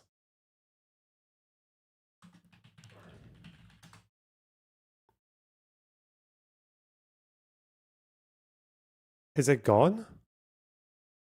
Is this video why is it gone? That was a good video. What the fuck? But the surfs covered it. Okay. With our good friend. Okay, where is it? It's somewhere here, right? Where he talks about ecosystems or something.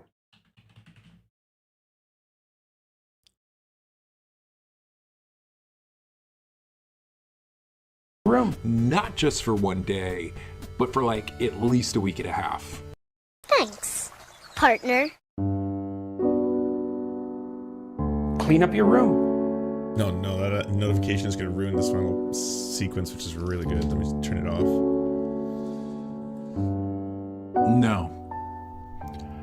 Individually, I don't think it's fair or realistic to pin the blame squarely on her. It takes a whole ecosystem of groups and key individuals to inspire acts like that. More than I can possibly fit in this scrolling set of pictures. But yes, she was a key player inside that ecosystem. She was Clean up your redwood. We can't really know. So for the most part, I leave the facts as they are, and you do what you will with them. To be fair, there's probably a decent handful of people and groups who influence them far more, but does that even matter when she pushed so many of the same ideas as others we do know influenced him along with those people? Does it even matter when we can see so many commonalities between his manifesto and her everyday discourse and work? Hi everybody, back with our good friend Lauren Southern. She is the author of Barbarians, How the Baby Boomers, Immigration and Islam Screwed My Generation. He called them invaders, she called them barbarians and savages. They both believed humanitarian NGOs. So this is what I thought that kind of statement was quite well put. It's not about picking someone to blame or finding out who was the top, who his favorite Twitch channel was or anything like that. It's more about who is pushing the same kind of rhetoric and ideas that result in those outcomes. But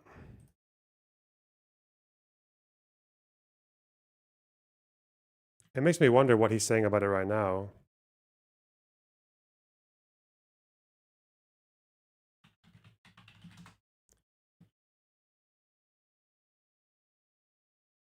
if he's saying anything. I haven't seen him tweet.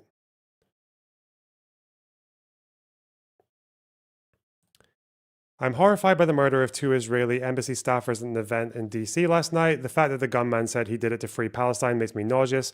Murdering people for their nationality is abhorrent. This violence hurts Jews, Israelis, and Palestinians. Huh.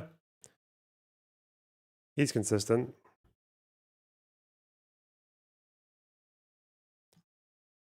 It's a retweet, but I guess it shows the sentiment.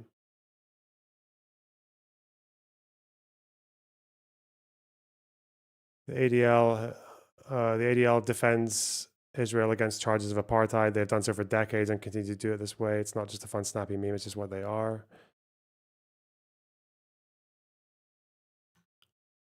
So he's reply guying. That's it.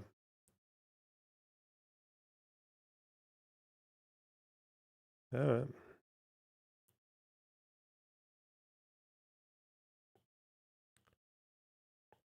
Hasan's chat during the reading of the Manifesto.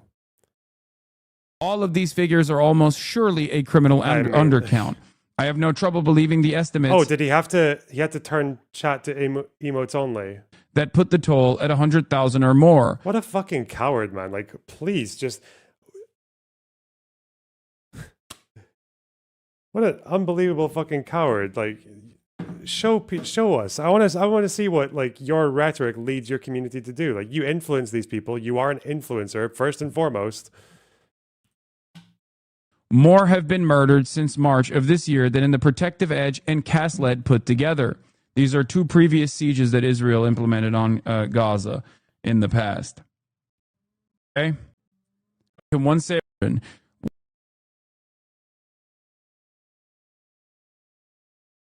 Okay. Brilliant. I'm tired, boss. I'm just tired.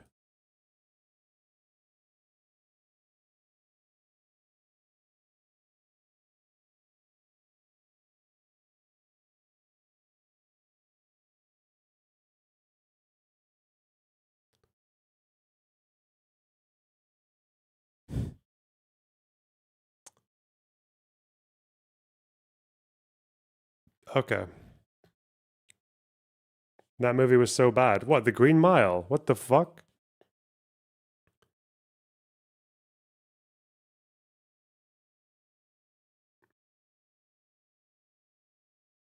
Here's a witness talking.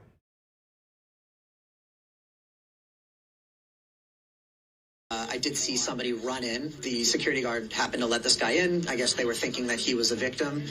And he was covered in rain. He was clearly in trauma. He was in shock. And, some of the people at the event brought him water. They sat him down. Are you okay? Were you shot?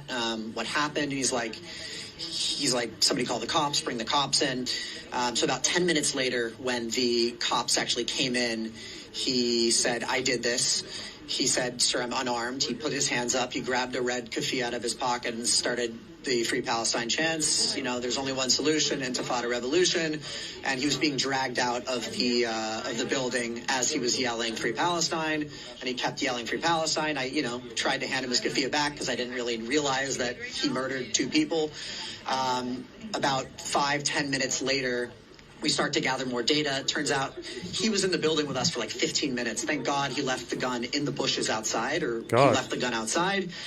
And we found out that I think it was 2 people from the embassy that were murdered in cold blood. And obviously this is a secondary source, but my friend was actually watching the security footage, and he murdered somebody, executed them from the back, 5-10 shots.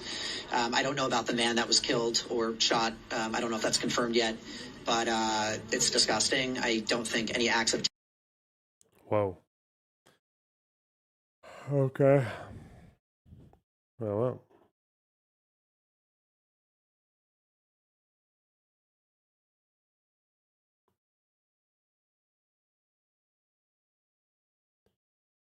What is that about ecosystems? He believes their talking points. He uses their slogans. I mean, Intifada, like that kind of did happen. That kind of shit, those kinds of killings did happen in the Intifada. Like it's a large feature of it, actually, but okay.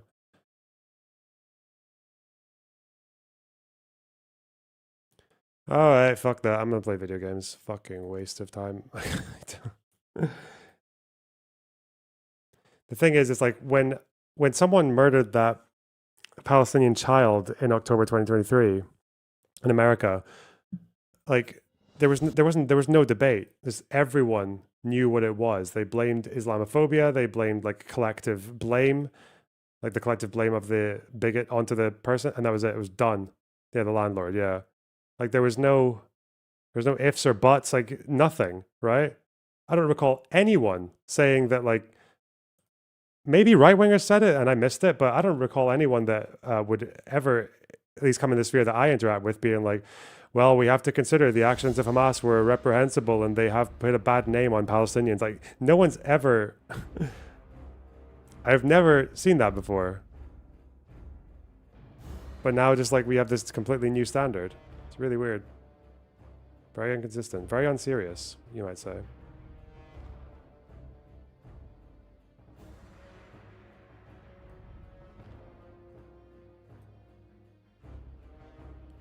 Even Ben Shapiro never said that, did he not? Oh no.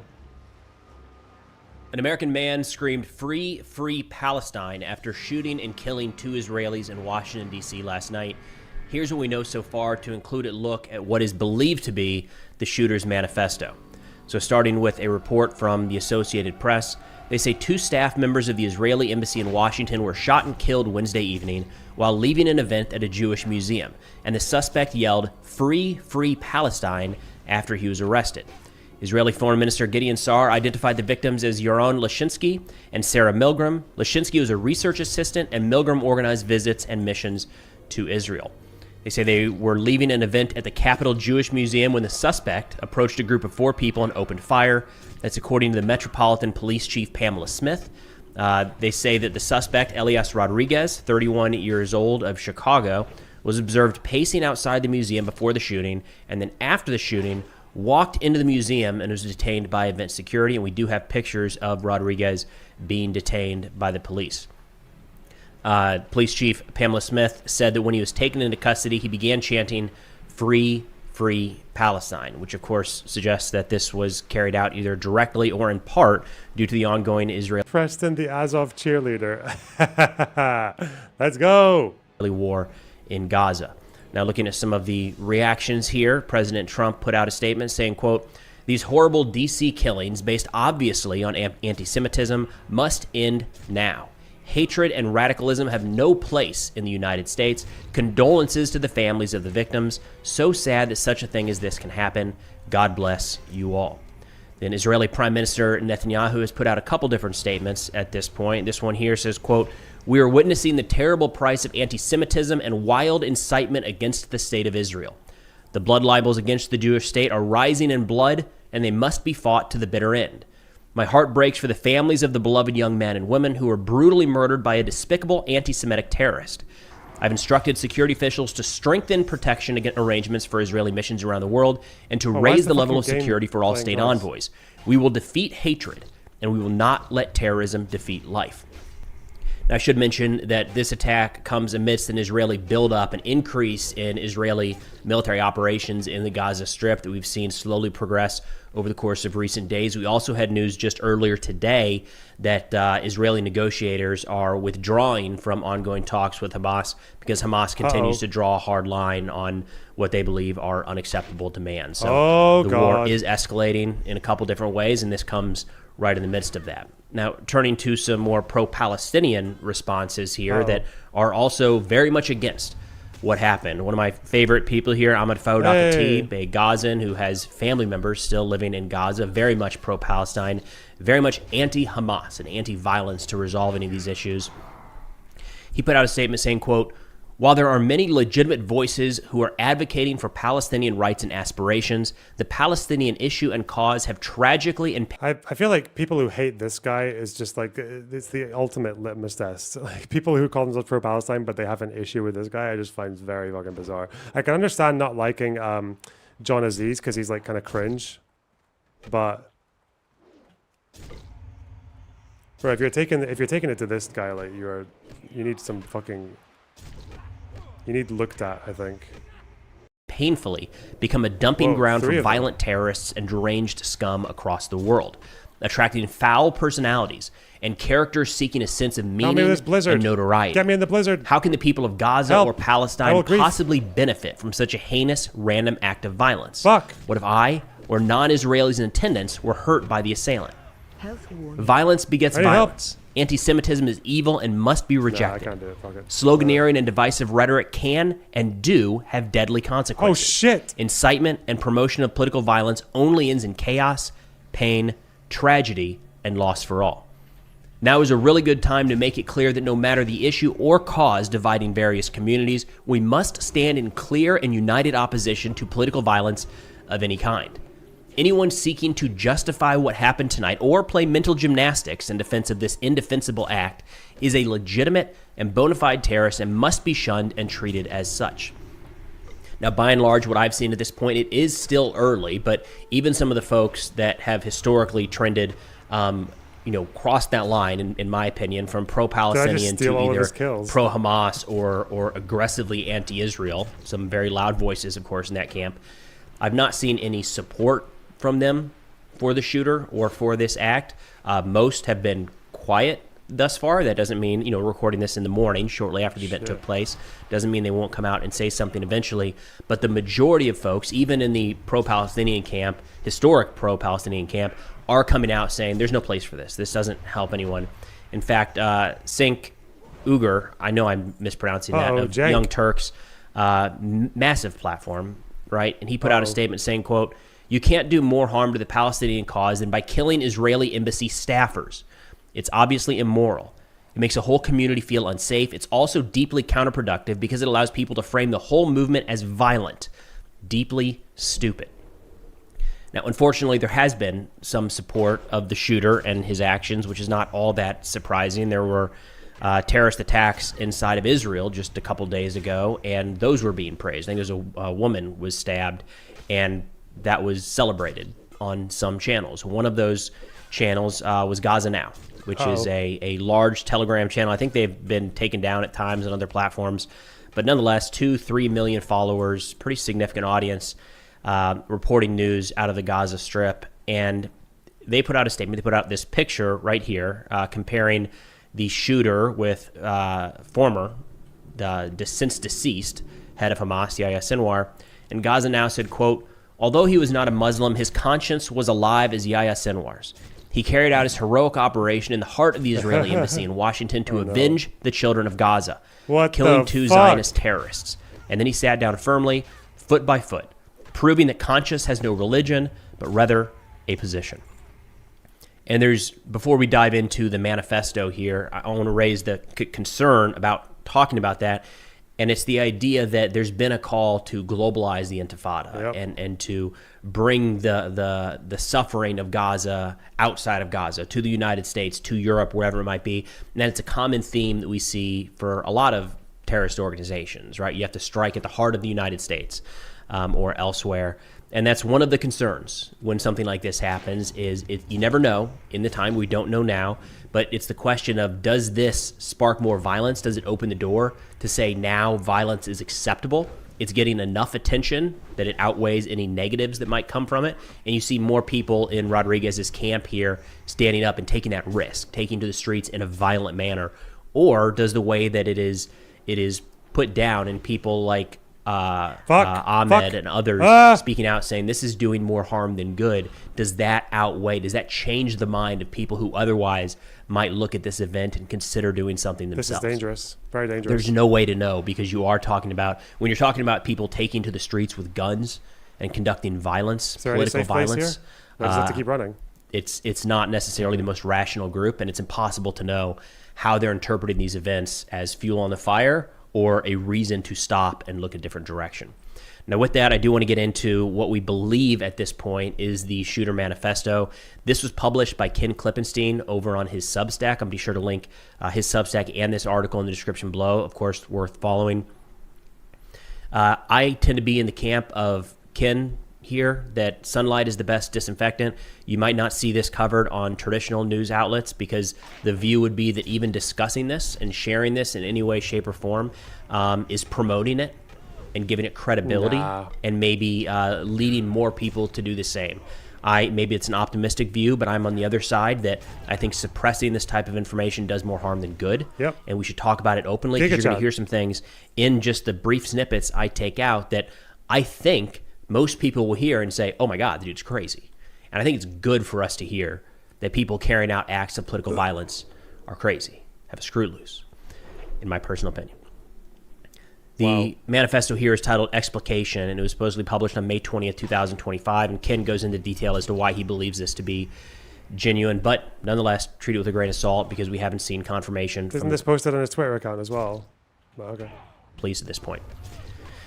In this long one, I clipped out a couple portions here I thought were relevant. He says, quote, "But thus far the rhetoric has not amounted to much. The Israelis themselves boast about their own shock at the free hand the Americans have given them to exterminate the Palestinians. Public opinion has shifted against the genocidal apartheid state, and the American..." Curty Duarte, thanks for £5. Hi, Lonerbox. Do you think if the 1972 Munich massacre happened today, certain contemporary mainstream leftists would celebrate or attempt to justify it?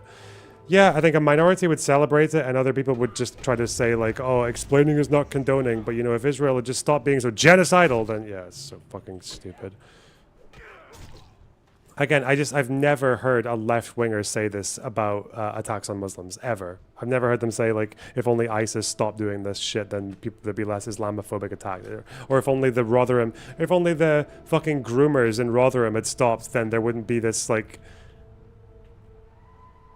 There wouldn't be this cruel conflation of Islam and, like, terrorism. It's so stupid. It is just the most... And the fact that I think left-wingers would call that out immediately and have done it so recently. Maybe, I don't know, if I was more fucking autistic, like if I was Kiwi Farms mode, I think it would be worth having a look through some of these channels and watch how they responded to arguments about like Christchurch and people saying like blaming the Muslims rather than the Islamophobes, because I guarantee that will exist somewhere. Maybe it's in like, maybe it's in...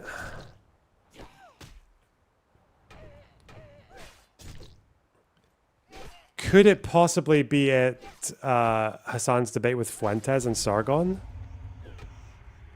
When it was Hasan and Destiny versus Fuentes and Sargon, and Hasan just threw it, but he just spent most of the time trying to make it about Marxism, so I don't know.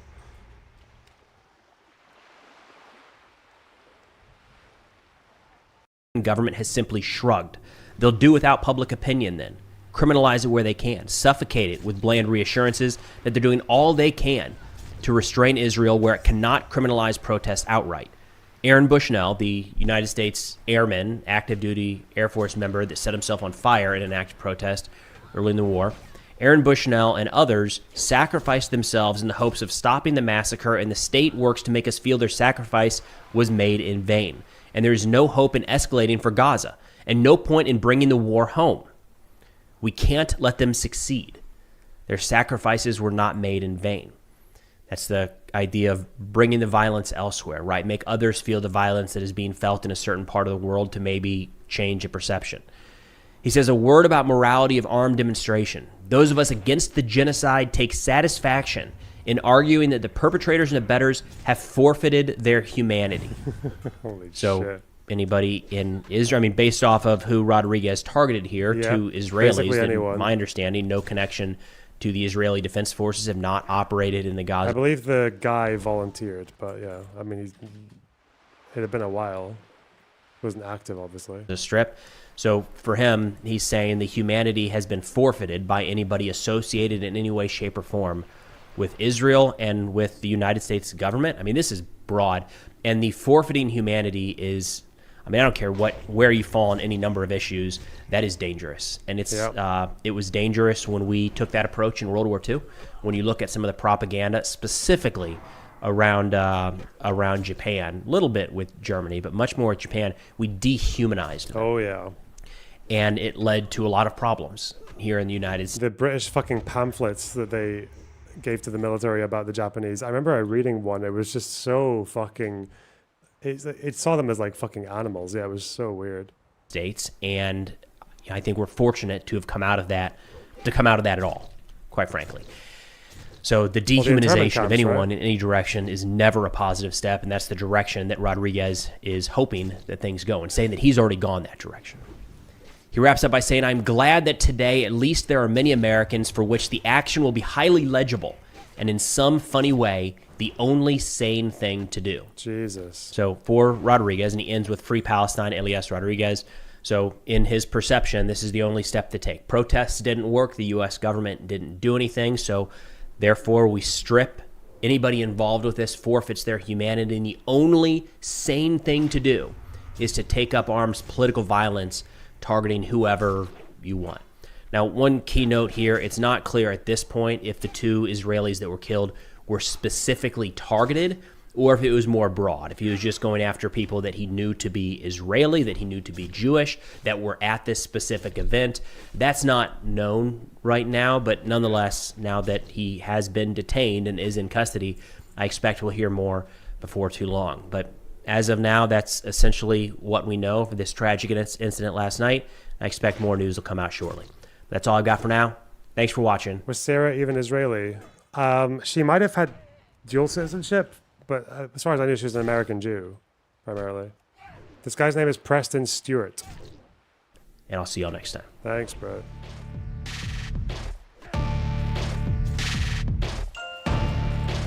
Okay. She's from Kansas. Yeah, I don't think she's not Israeli born or anything, but has she got Israeli citizenship?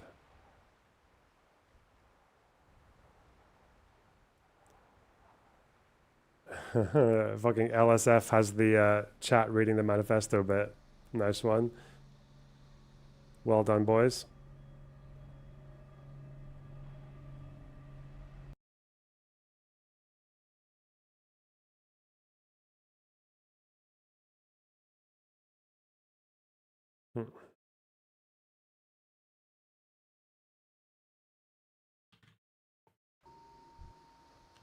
Midwestern Jews are real.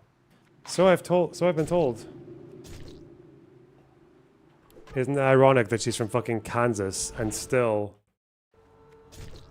the person who ends up fucking taking her out is a left-winger? Holy shit.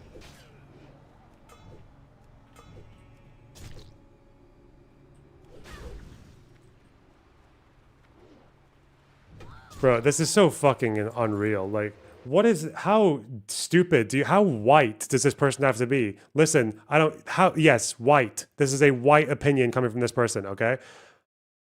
So they really had to plant a keffiyeh. Do you think keffiyehs are like never used by people who engage in violence? Like, really? The keffiyeh, in the context of like Free Palestine and Intifada, you think the keffiyeh, like that, there's no way someone who would indiscriminately target like 2 fucking civilians and murder them in cold blood would ever wear a keffiyeh. What the fuck, man? Jesus.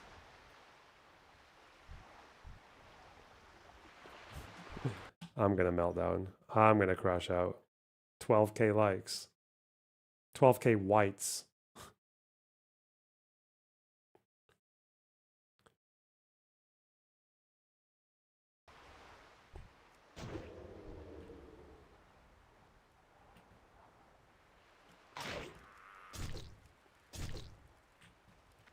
That person has a PhD from Harvard. Uh-huh.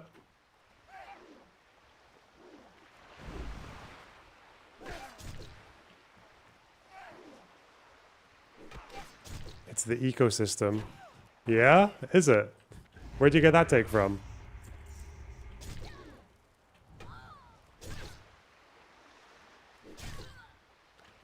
Yes, I know Trump is halting enrollments for foreign students at Harvard. It's fucking mental. Yeah, that's really bad. That is not the way to deal with that.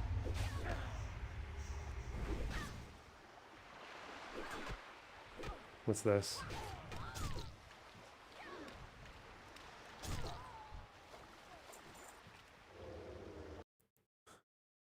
Why did they have to plant a keffiyeh? Why did they?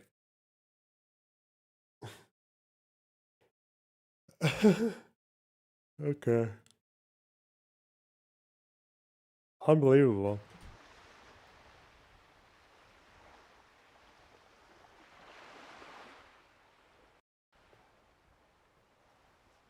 What, you want to know fucking Vouch's take? Why? If it's not made it to Reddit already, it's probably fine. I don't think Vouch would support shit like that.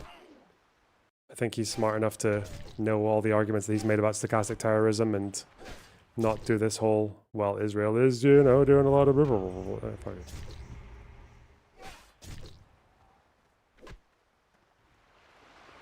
The big beautiful bill is halting gender affirming care for all ages. Wow. That's pretty fucked.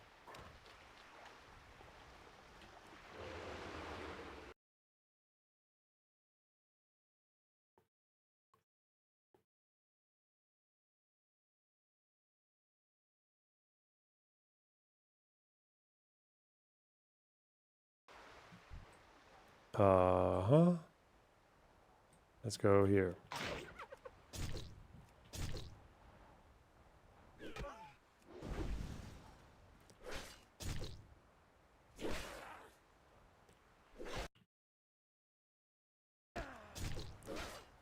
This is quick editing though. What? Do I need to watch this? Should I just... Oh no. Janine Pirro? What's Judge Janine saying? We haven't seen her for a while. It's Airstrikes lady. Wait, is she actually the... Does she have a role here? Is she Attorney General? She is. Alright, I think we got it. Alright. Oh no. All right, here we go. Lady Airstrikes is gonna... Oh god. This guy actually is gonna get the proper American dream sentence, isn't he? He is actually gonna get 200 years in the electric chair. Oh god. Janine Pirro, the United States Attorney. Welcome. Our community today is reeling as a result of one person's actions. 2 families now are left to grieve for dreams that will never be realized. And as I speak right now, there is an individual who is being presented in court and charged with various crimes. The airstrike queen. 31-year-old Elias Rodriguez of Chicago, Illinois, is now charged by complaint after his initial appearance before U.S. Magistrate Judge Matthew Sharbaugh with the following: murder in the first degree for the murder of 30-year-old Yaron Levshinsky. 2,000 meals from Moscow based. What's this? Oh, that's a fucking powerful belt. That's what that is. Give it. Get it on me. Put it on me. Also, I want this axe. Thank you. Where's that belt? Goddamn fuck, I needed the bag mod. I need it. I need it bad. Strength, agility, stamina. Hell yeah. Let's go. What an important item. Okay. A foreign official and official guest of the United States. Mr. Levshinsky was here on official business for the State of Israel. The defendant Rodriguez is also charged with 2 counts of murder in the first degree for both Yaron Levshinsky along with 26-year-old Sarah Lynn Milgram of Kansas. In addition, there are several felony firearms charges for discharging a firearm in the middle of a violent crime and for causing the death of an individual through the use of that firearm. Now, this investigation is continuing, and as you can see, we have most of the stakeholders here today who will be given an opportunity to speak with you. But what I want to be clear about today, since this is the first time you're hearing from me, is that this is a horrific crime, and these crimes are not going to be tolerated by me and by this office. Oh, no. A young couple at the beginning of their life's journey, about to be engaged in another country, had their bodies removed in the cold of the night in a foreign city in a body bag. We are not going to tolerate that anymore. And I am not unaware. We used to tolerate that kind of behavior under the dastardly Democrats. based upon my own background, of the repercussions of this kind of case. This is the kind of case that picks at old sores and old scars, because these kinds of cases remind us of what has happened in the past that we can never and must never forget. I want to mention one thing. The Capitol Jewish Museum in Washington, D.C., where this young couple had been at an event, was built around a brick building.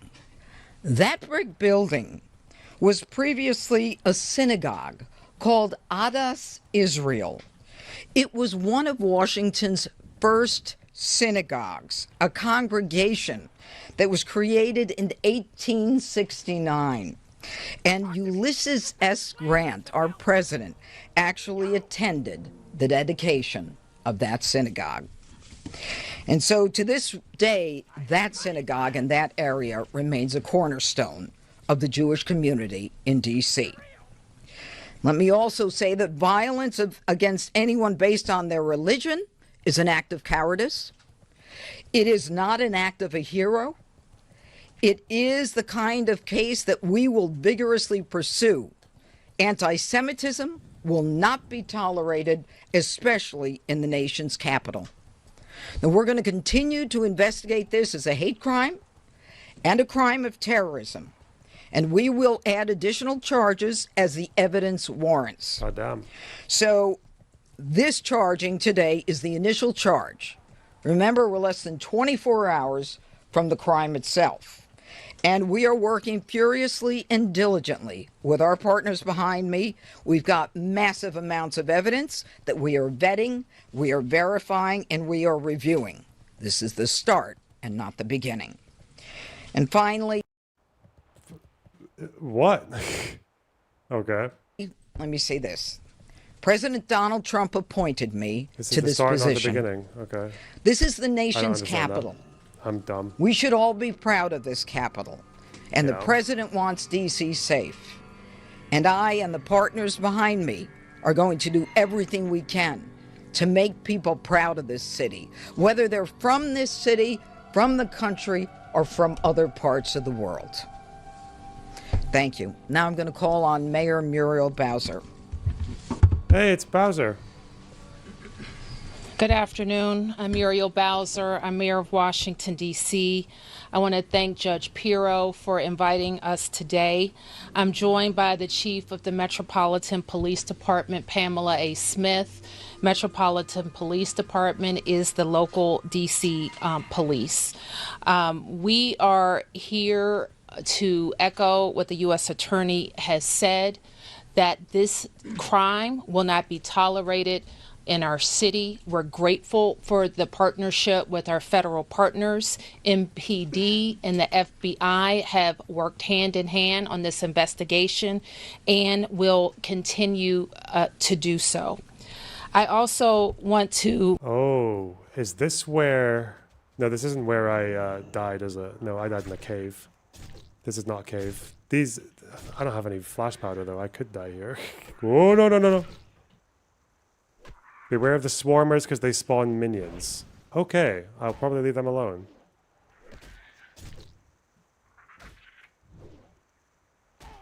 Okay. Acknowledge our families in Washington, D.C. who are suffering and who are afraid and fearful for what this act has done to their sense of safety. But we know that feeling is represented around the globe. Earlier today, I convened a meeting with the Mayor's Interfaith Council, where we spoke with leaders of congregations and Jewish institutions across D.C., as well as D.C. council members. Vosh clip in the subreddit. How about this? You know, Fuck off. Vosh clip in sub. Wow.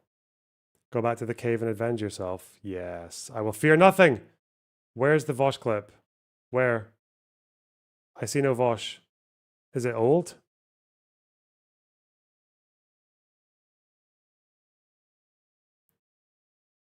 It's not from today, is it? Is this an old clip or what?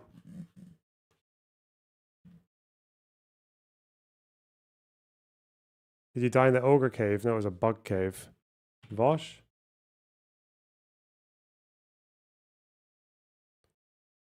Stream suggestions. Okay. Oh, you didn't even give me a fucking stream and timestamp. You disgusting prick. What the fuck? Why would you do this to me? What? And wealth taxes. One It and a all half comes hours down of the to stream. So 213.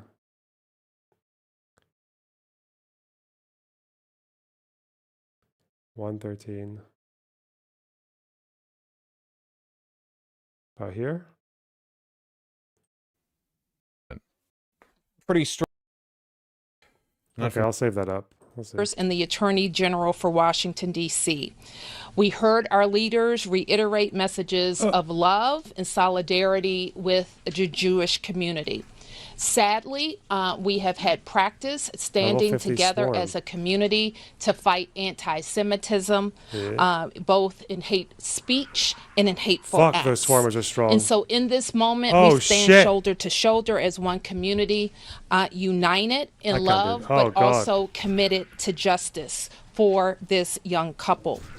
I also had the opportunity to speak with the Smalls family, and Sonny Smalls is well known in Washington, D.C., and his family has poured decades of time and love into making sure we have the Capitol Jewish Museum in Washington, D.C. And one special aspect of that museum is that it celebrates local Jewish life. It focuses on DC Jews and how they have been a part of our culture and building the city that we love. So once again, our city stands with our community, working with our institutions to make sure we have all the resources that we need to support them. And with that, Judge, I'll turn it over to Chief Smith. Let's run away. Good afternoon, everyone. I'm Chief Pamela A. Smith, the Chief of Police of the Metropolitan Police Department. Let me begin by reiterating my condolences to the family and friends of Yaron Lazinski and Sarah Not Milgram. a problem. I also want to thank Mayor Muriel Bowser, Judge Pirro, and Director Jensen for their collaborative effort and support around this tragic incident. What I also will say is that everyone at the Metropolitan Police Department is holding the family in their thoughts and in their prayers. Our detectives have been working around the clock in close partnership with our federal. Why do they keep calling her Judge? I'm pretty sure they're referring to her by her fucking Fox News name, which is really funny. Because she was Judge Janine. I think that's why they're calling her that, because that's her Fox News name. Because she was a judge. She was Judge Janine, was right? That's what they called her. Okay. I keep forgetting to buy the fucking things. Come here, Waspy. Hey, come here. Come here. Come here. No, don't double aggro. Come on. Come on. Federal partners, and this effort regarding this investigation has been a collaborative effort. All of the agencies involved in this investigation have been coordinating seamlessly overnight. Members of the Metropolitan Police Department's Office of Homeland Security Intelligence are working in partnership with the FBI to analyze the suspect's activity prior to the shooting. Around D.C., and I want to speak specifically to the community here in the District of Columbia, around D.C. you will see an increased presence of law enforcement officers around the community. You will find us around our faith-based organizations. You will see an increased presence around our schools. Corey Capitillo, thanks for the $2. And Claymore, thanks for the tier 1 sub. Barbara Stantio, thanks for the $2. You and Preston would make a good team, not going to lie. Oh, thank you. Bogsy, thanks for the $1.99. Well said, Bob. I appreciate that. I don't know what I said, but thank you. Daniel P, thanks for the tier 1 sub. And Murphy, thanks for the $4.99. Do you know who Animarchy is, and would you debate him on whether Israel is committing genocide and ethnic cleansing? He said he'd be willing to debate you. I have no idea who that is, but I'm not doing another genocide debate. Fuck that. Done a billion of them. Waste of time. Funky Tortoise, thanks for 30 shekels. These guys are making you famous. Lol, remember us when you make it big. Oh, I'll try. I'll try. The goal ends in 47 minutes, you guys. You ungrateful fucks. You bastards. Schools and places like the DC Jewish Community Center. Okay, let's get this one. We stand shoulder to shoulder with our Jewish community. Not the sound reaver. I also met, along with Mayor Bowser, with some of our faith leaders. I was moved by their desire to ensure that we keep our city safe and we keep our Jewish community members safe. And we are ready to support them in any way possible as we move forward. Most folks in this city know that I take the relationships that we have with our religious communities very seriously. I want to again express and remind the community that if you see something, say something, please let us know. Any information that you provide for us, we will utilize it in support of conducting this investigation. I will now turn it over to the Assistant Director in charge of the Washington Field Office, Steve Jensen. Thank you, Chief. As the Chief said, I'm Steve Jensen. I'm the Assistant Director in charge of the Washington Field Office for the FBI.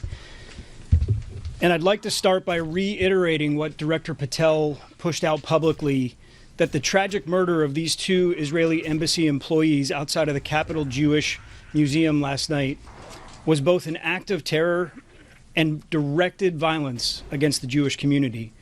And it has the full and unwavering attention of the FBI. The FBI Washington Field Office, JTTF, has been in lockstep with MPD. And with the assistance of FBI offices across the country, we're continuing to investigate and contact the subject's associates, his family members, and co-workers. We are also executing search warrants for his electronic devices, reviewing his social media accounts, and all of his internet postings. We will find out who his favorite streamers were.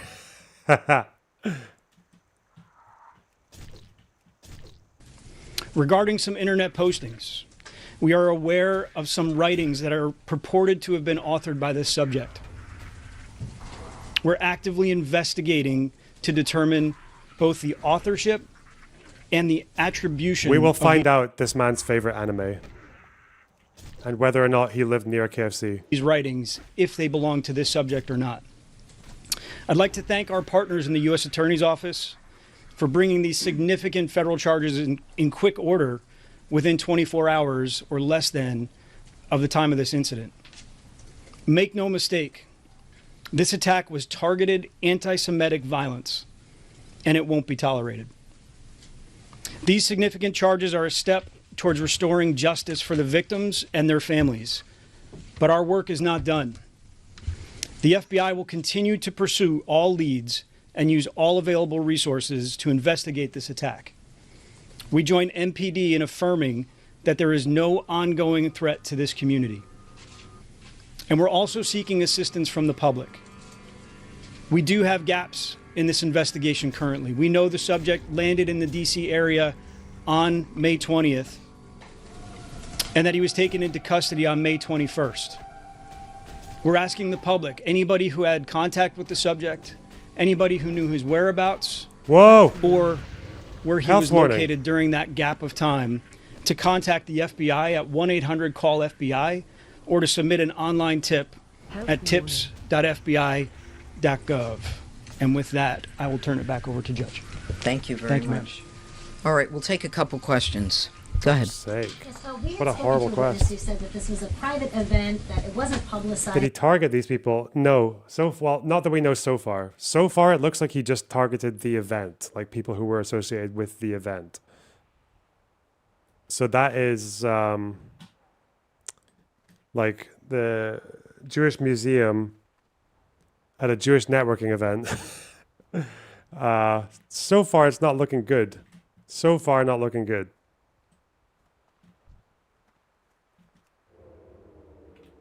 Did you confirm the IDF soldier's identity from yesterday? If so, Anarchy would probably find it interesting as a new perspective for him. Interesting. I haven't confirmed yet, no, but I will. Thank you for reminding me, though.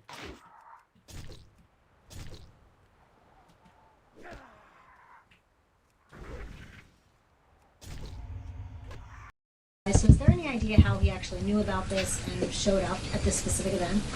You know, that's something that we're investigating right now. I think that, Chief, you'd agree with me on that. That's the kind of thing. Do we know? And that's still under investigation. Yeah, we're looking at that. There's a lot. Everybody understand. This is fluid. It's happening now. You are the same name on Discord, right? If I remember correctly? Yeah, you are. You are. I know. Oh, go ahead. Madam U.S. Attorney, you mentioned terrorism. Can you speak to any possible nexus to terrorism? And Assistant Director Jensen, are you confident that this gunman acted alone? Is there any indication at this point that he was inspired? And then also curious if the chief has any concerns about copycat attacks.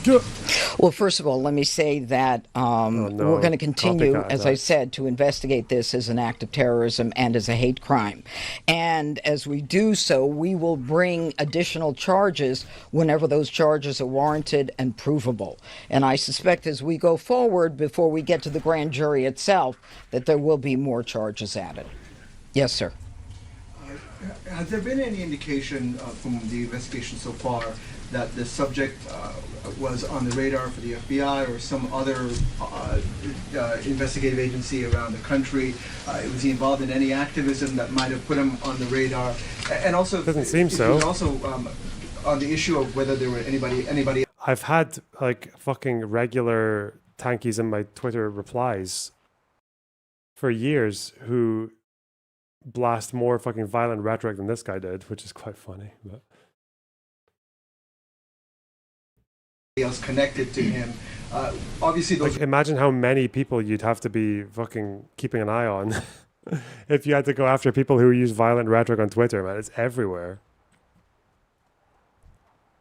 There are people who just do it like as easily as fucking breathing. Writings were posted and the timing of that, we're wondering whether you've seen any indication that someone connected to him might have been associated with posting those? So a lot of questions. Okay. Let me try and break it down.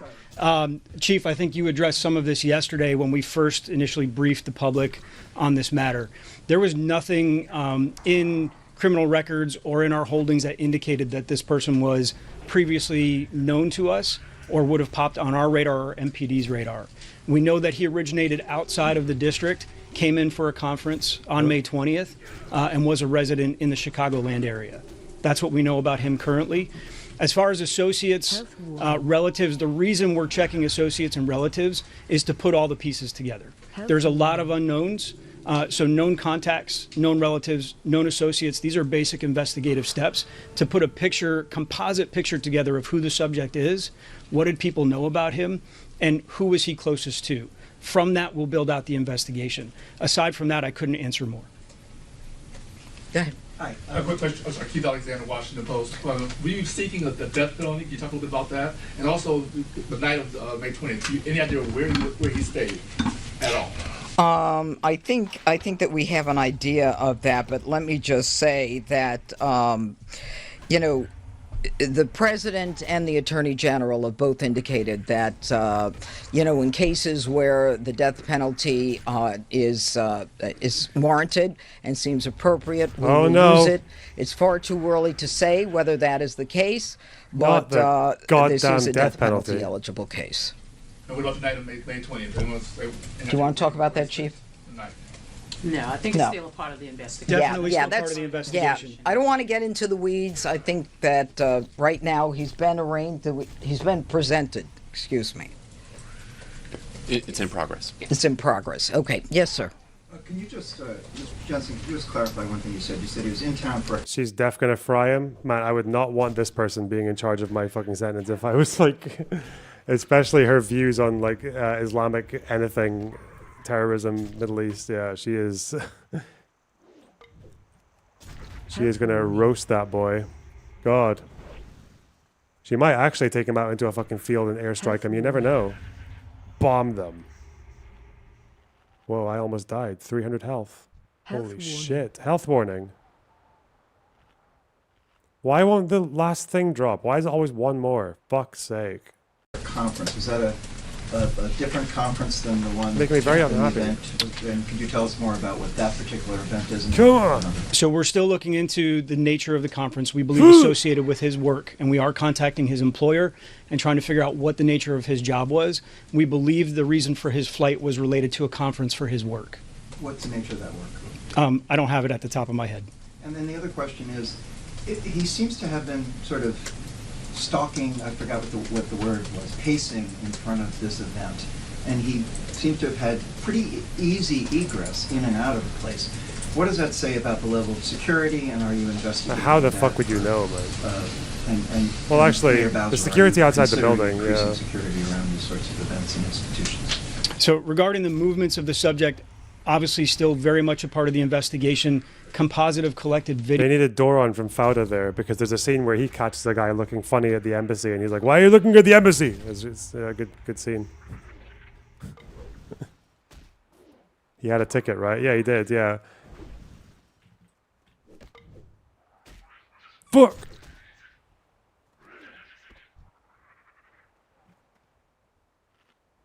Videos, witness statements to put a full picture together before I would comment on any one particular act that he may or may not have been observed doing.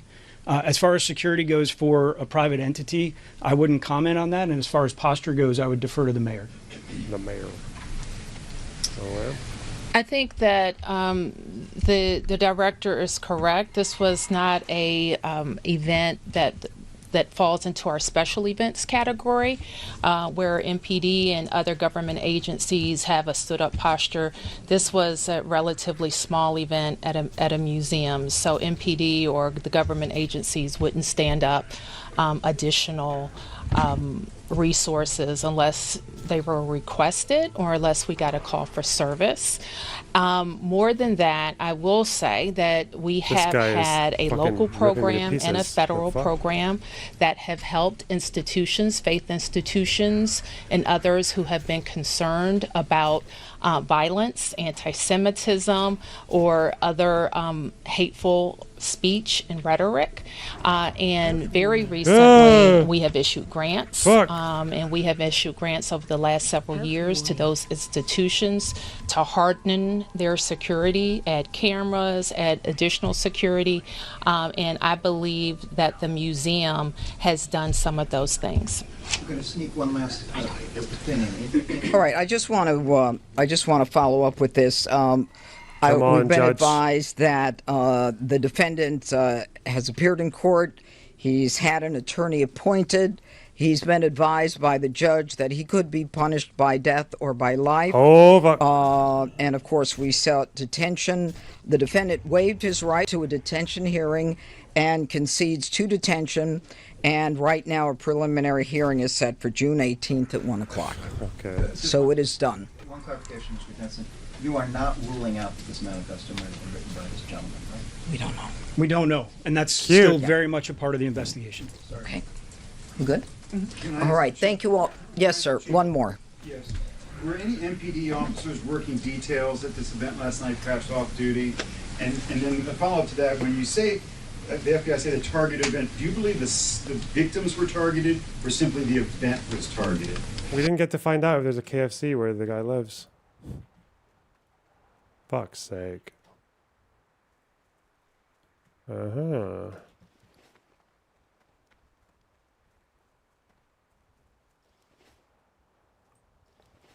My new location, they're very serious. Here.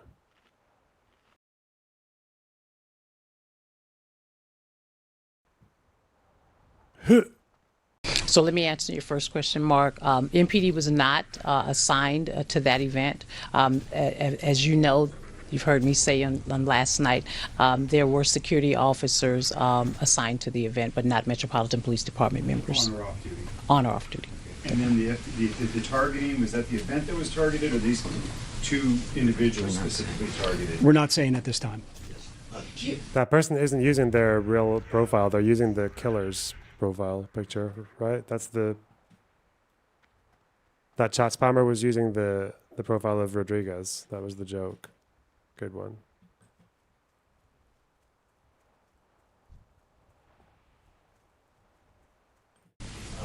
question that people are interested in is that it was announced and fairly well known that the Jewish Museum a short time ago opened a major LGBT exhibition, and we were wondering if the investigation is looking into whether the suspect might have known something about that or may have. Sir, we are looking into absolutely everything. There is so much information we're looking at, and I must tell you, coming from New York, I've never seen the cooperation and the collaboration that I'm seeing here. It was immediate, It was instant, it was coordinated, and my hat's off to this area. And we're going to clean it up. Thank you. Okay, this guy is fucking blah. Yeah. Thank you all. Thank you. Fuck that. Okay, I need to stop letting poison stack on me. That's very dangerous. Why is there nothing? How long have I waited for this 5th drop? Oh my god. Whew. Okay, I have received intelligence which indicate that Fair and Balanced Vaush might be posting cringe. And I, as a fair and balanced counterpart, intend to pursue the truth to the fullest extent. From today, but from last night is, huh? You know, don't you? I know. Maybe.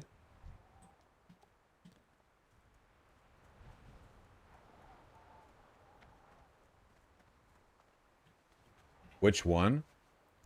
Come on. Come you on. know. What a stupid question. Man accused of killing 2 Israeli embassy staffers in D.C. charged with murder of foreign officials. Pretty straightforward title. I honestly, from a like a purely like look at the facts of the case kind of way, it's pretty straightforward and there's not much to say.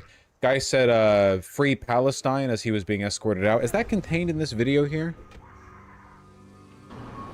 2 Israeli embassy employees based in Washington, D.C. were shot and killed outside the Capitol Jewish Museum late Wednesday night. We are about a block away from where that shooting took place. As you can see, several police cars are blocking off the entire area. And numerous I can't see that. Reporters with outlets from around the world are still here reporting live.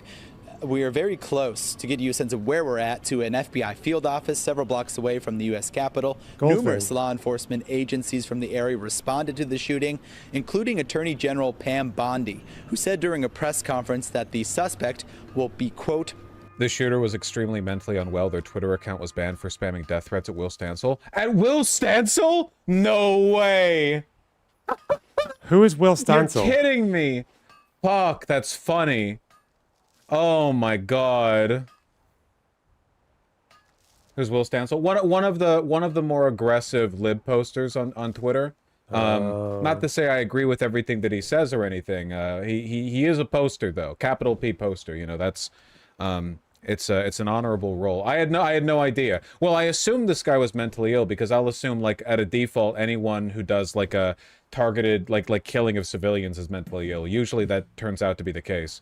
He's at Vibe Session. Oh. Wait, I love Will Stansel. What the fuck? Jesus. I don't call it a vibe session, though. It is a real recession. It's just that Zoomers spend too much on fucking DoorDash and Deliveroo. And then they think they're skin. I mean, they are. It's just that they think they shouldn't be. Why are you poking me? I already watched this fucking video, David. Pay attention. That's wild. Here's a vid of the suspect saying free Palestine. Yeah, I saw this is one of the reasons people are calling it a false flag, because he was given like a tee up for this, but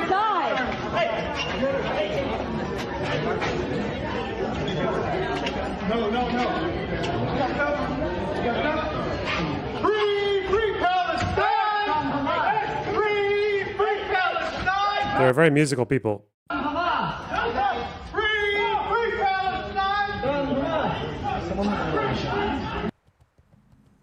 Given a tee up? Oh, just because it looks like they let him talk, but I think that's just people baiting. You know, that's just people want to see conspiracy everywhere. The idea that some of the more mentally ill pro-Palestinian types would do some, we'll say Israel-style military action themselves and kill civilians. It's not surprising given how the discourse has panned out. We'll add this to, you know, to the bucket of civilians that have been killed as a consequence of Israel's ongoing genocide of the Palestinians. It's unfortunate. You shouldn't kill civilians. Pardon me. I know. Me and my hot takes. Even if they're working with the Israeli embassy. He's a victim of they're victims of the Israeli genocide. Oh, Bausch. Oh no. Health warning. How do we salvage this one? Any arguments you see from the left, and there are people doing this, where they're like, well, maybe they shouldn't have been working with Israel. Come on, stop. They're civilians. But Israel kills civilians. Yes, they do in enormous quantities. I'm not engaging in an equation here. I'm just saying, like, don't pretend this gets anything for anyone, right? If anything, you know, you can all look forward to the revocation of the First Amendment sometime within the next few months. Because, you know, they're begging for it, right? Like, they want so badly. They've been screeching about pro-Hamas terrorism on campus that doesn't exist for over a year now. Obviously, they're looking for, you know, any possible excuse. I mean, that's just completely false. Not only were some of these protesters pro-Hamas, but, like, lecturers and speakers and people who handed out pamphlets at these fucking events were pro-Hamas. Academics who came to these events were pro-Hamas. We went over this. We went over the electronic intifada contributors who were clearly pro-Hamas. Like, they said, or one of them described themselves as pro-Hezbollah. Self-proclaimed. Do we have an example of that? Do we have an example of that insanity here? The fact of the matter is the Palestinian cause is an evil one. Oh, there we go. There is a ceasefire deal on the table right now that the White House is hoping both Israel and Hamas will sign on to.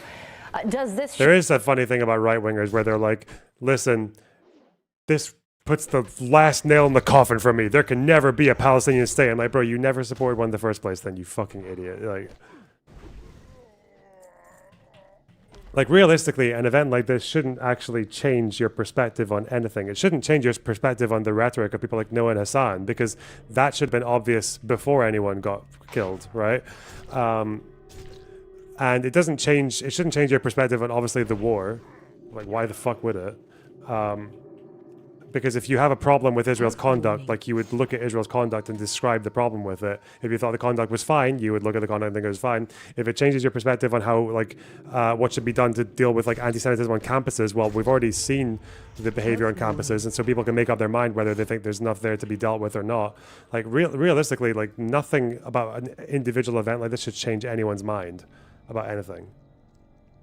But, yeah. Health warning. If you think Israel makes the world unsafe for Jews by conflating Zionism with Judaism, well, then we're always going to think that. AB and the guy in his fundraiser stream said Electronic Intifada was a great source that they use regularly. Okay, great. Health warning. AB is not a political commentator, so I don't really care. He can say what he wants.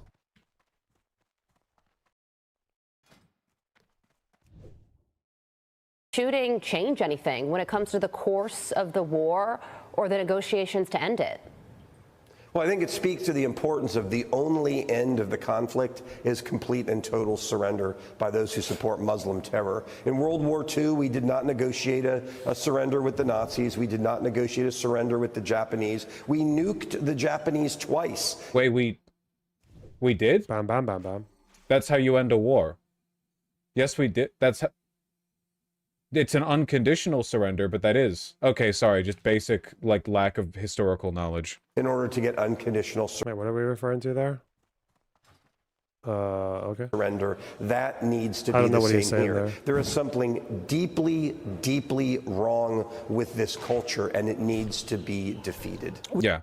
Anyway, so yeah, the total number of civilians who have been killed as a consequence of this conflict has gone up from, like, well in excess of 50,000, I'll tell you that much, to slightly more than well in excess of 50,000.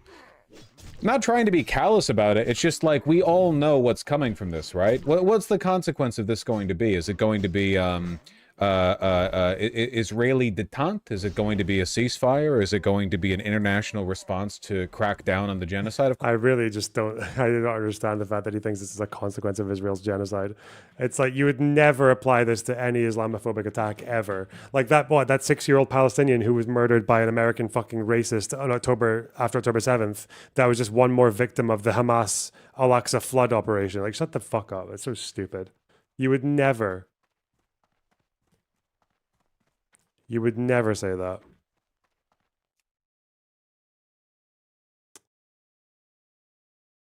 Of course not. It's going to be political persecution of anti-genocide protesters here in the United States.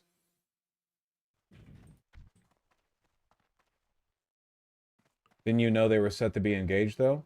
The two were killed? No, I didn't know that. That's sad. Were they? Or do you mean the shooter in one of the two that he killed? Because if that just opens up more questions. That would open up. Yes, to the first one? He's so autistic. Yeah, that's sad.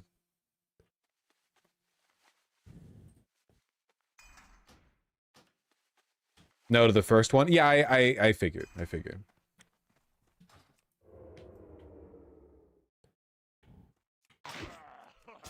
Anyway, I just, don't buy into the Fed bullshit, obviously. Anyone who tries to turn this into like the left actually is anti-Semitic or what have you is obviously lying for political gain. Whoa.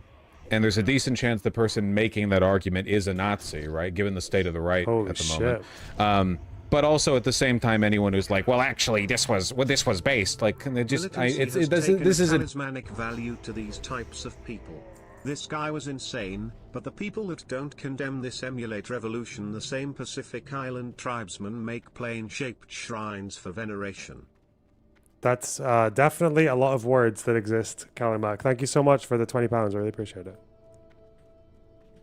God damn. Adventurism. You know, like that's, adventurism. It's an honor and a privilege. Where it's not about humbling and a good thing. It's not about like the outcome. You're not trying to fight for any kind of like political change. You're instead just trying to like feel like you're the most basest activist in the world. That's me.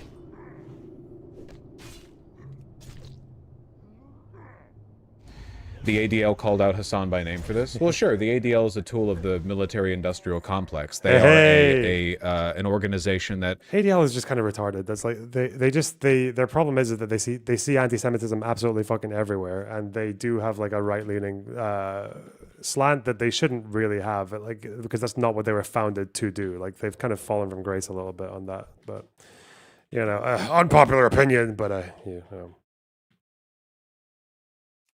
But cynically weaponizes accusations of anti-Semitism in order to further a Zionist agenda. They've done They're not wrong to call out Hasan though. Hasan enables that shit like in the most unambiguous way possible.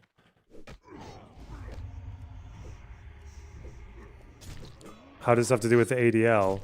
Oh, because the ADL was talking about it on CNN and they brought up Hasan and his rhetoric. Extent of their bias is, I mean, it was always pretty clear, but like after October 7th, that shit got real wacky. Yeah, remember after fucking Elon Musk's Nazi salute, they were like, okay, everyone. Welcome to Western politics, Scarlett. Everything has something to do with the other thing that I wanted to talk about anyway. That's how we do it. That's how we do Western politics, okay? Get over it. And come on. It's just like, it's ridiculous. Fucking ogres, man. This is such a slog of a so what are they saying? Come here. But I'll join you. All of us need to call it out. I'm thinking about the New York Times doing a gauzy profile a few weeks ago of this gamer, Hasan Piker, who regularly employs... Don't think he's a gamer. I haven't seen any impressive video game performances from him, to be honest. True. Defamation. Awful genocidal rhetoric against Jewish people in the Jewish state. Uh-oh. Like, extremists should not be empowered. People who spout prejudice should not be platformed. This is a moment when we need to look ourselves in the mirror and say, we've got to stop this because the consequences are deadly. Yeah, you get it. But like the ADL would like happily He's gonna say trade something away insane. American democracy and every constitutional protection that we enjoy for infinite, unending military support to Israel. The idea that they're a civil rights organization is laughable. Literally, look at anything they've said or been saying. There's not much really to go over there. It's like we know what their job is, right? It's the Noah Samson defense. Look at what they've said.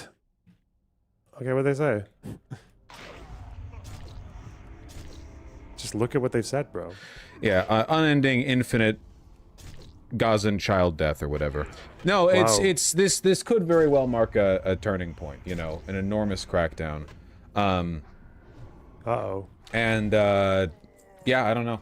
History's going to look at us very, very unfavorably. Right? When the historians are mounting up the enormous pile of dead from this conflict. I seem to remember people like fucking Tommy Robinson and those people, like they hated the ADL as well because they came after them. Even though Tommy Robinson doesn't really do anti-Semitism.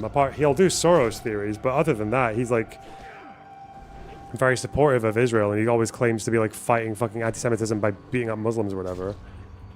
But the ADL still fucked with him quite a lot.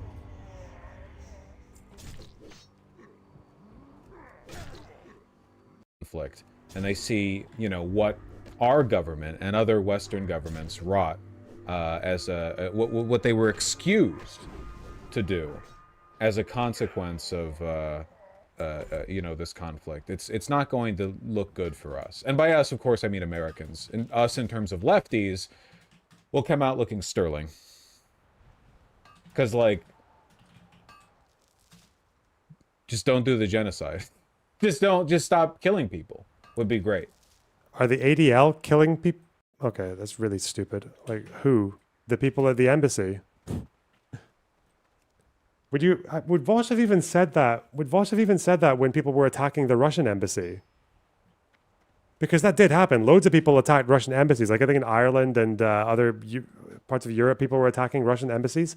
Did Vosh ever say that, like, oh, just stop invading Ukraine? Like, you just shouldn't attack these institutions. It just doesn't make sense. It doesn't help anyone. And it's also, you have no idea what the opinions and actions are of the people in those embassies. Like, embassy isn't just the fucking... He might have. Yeah, I thought that was dumb. If he did say that, that's really silly. Oh. He did police people calling Russian soldiers orcs, though, yes.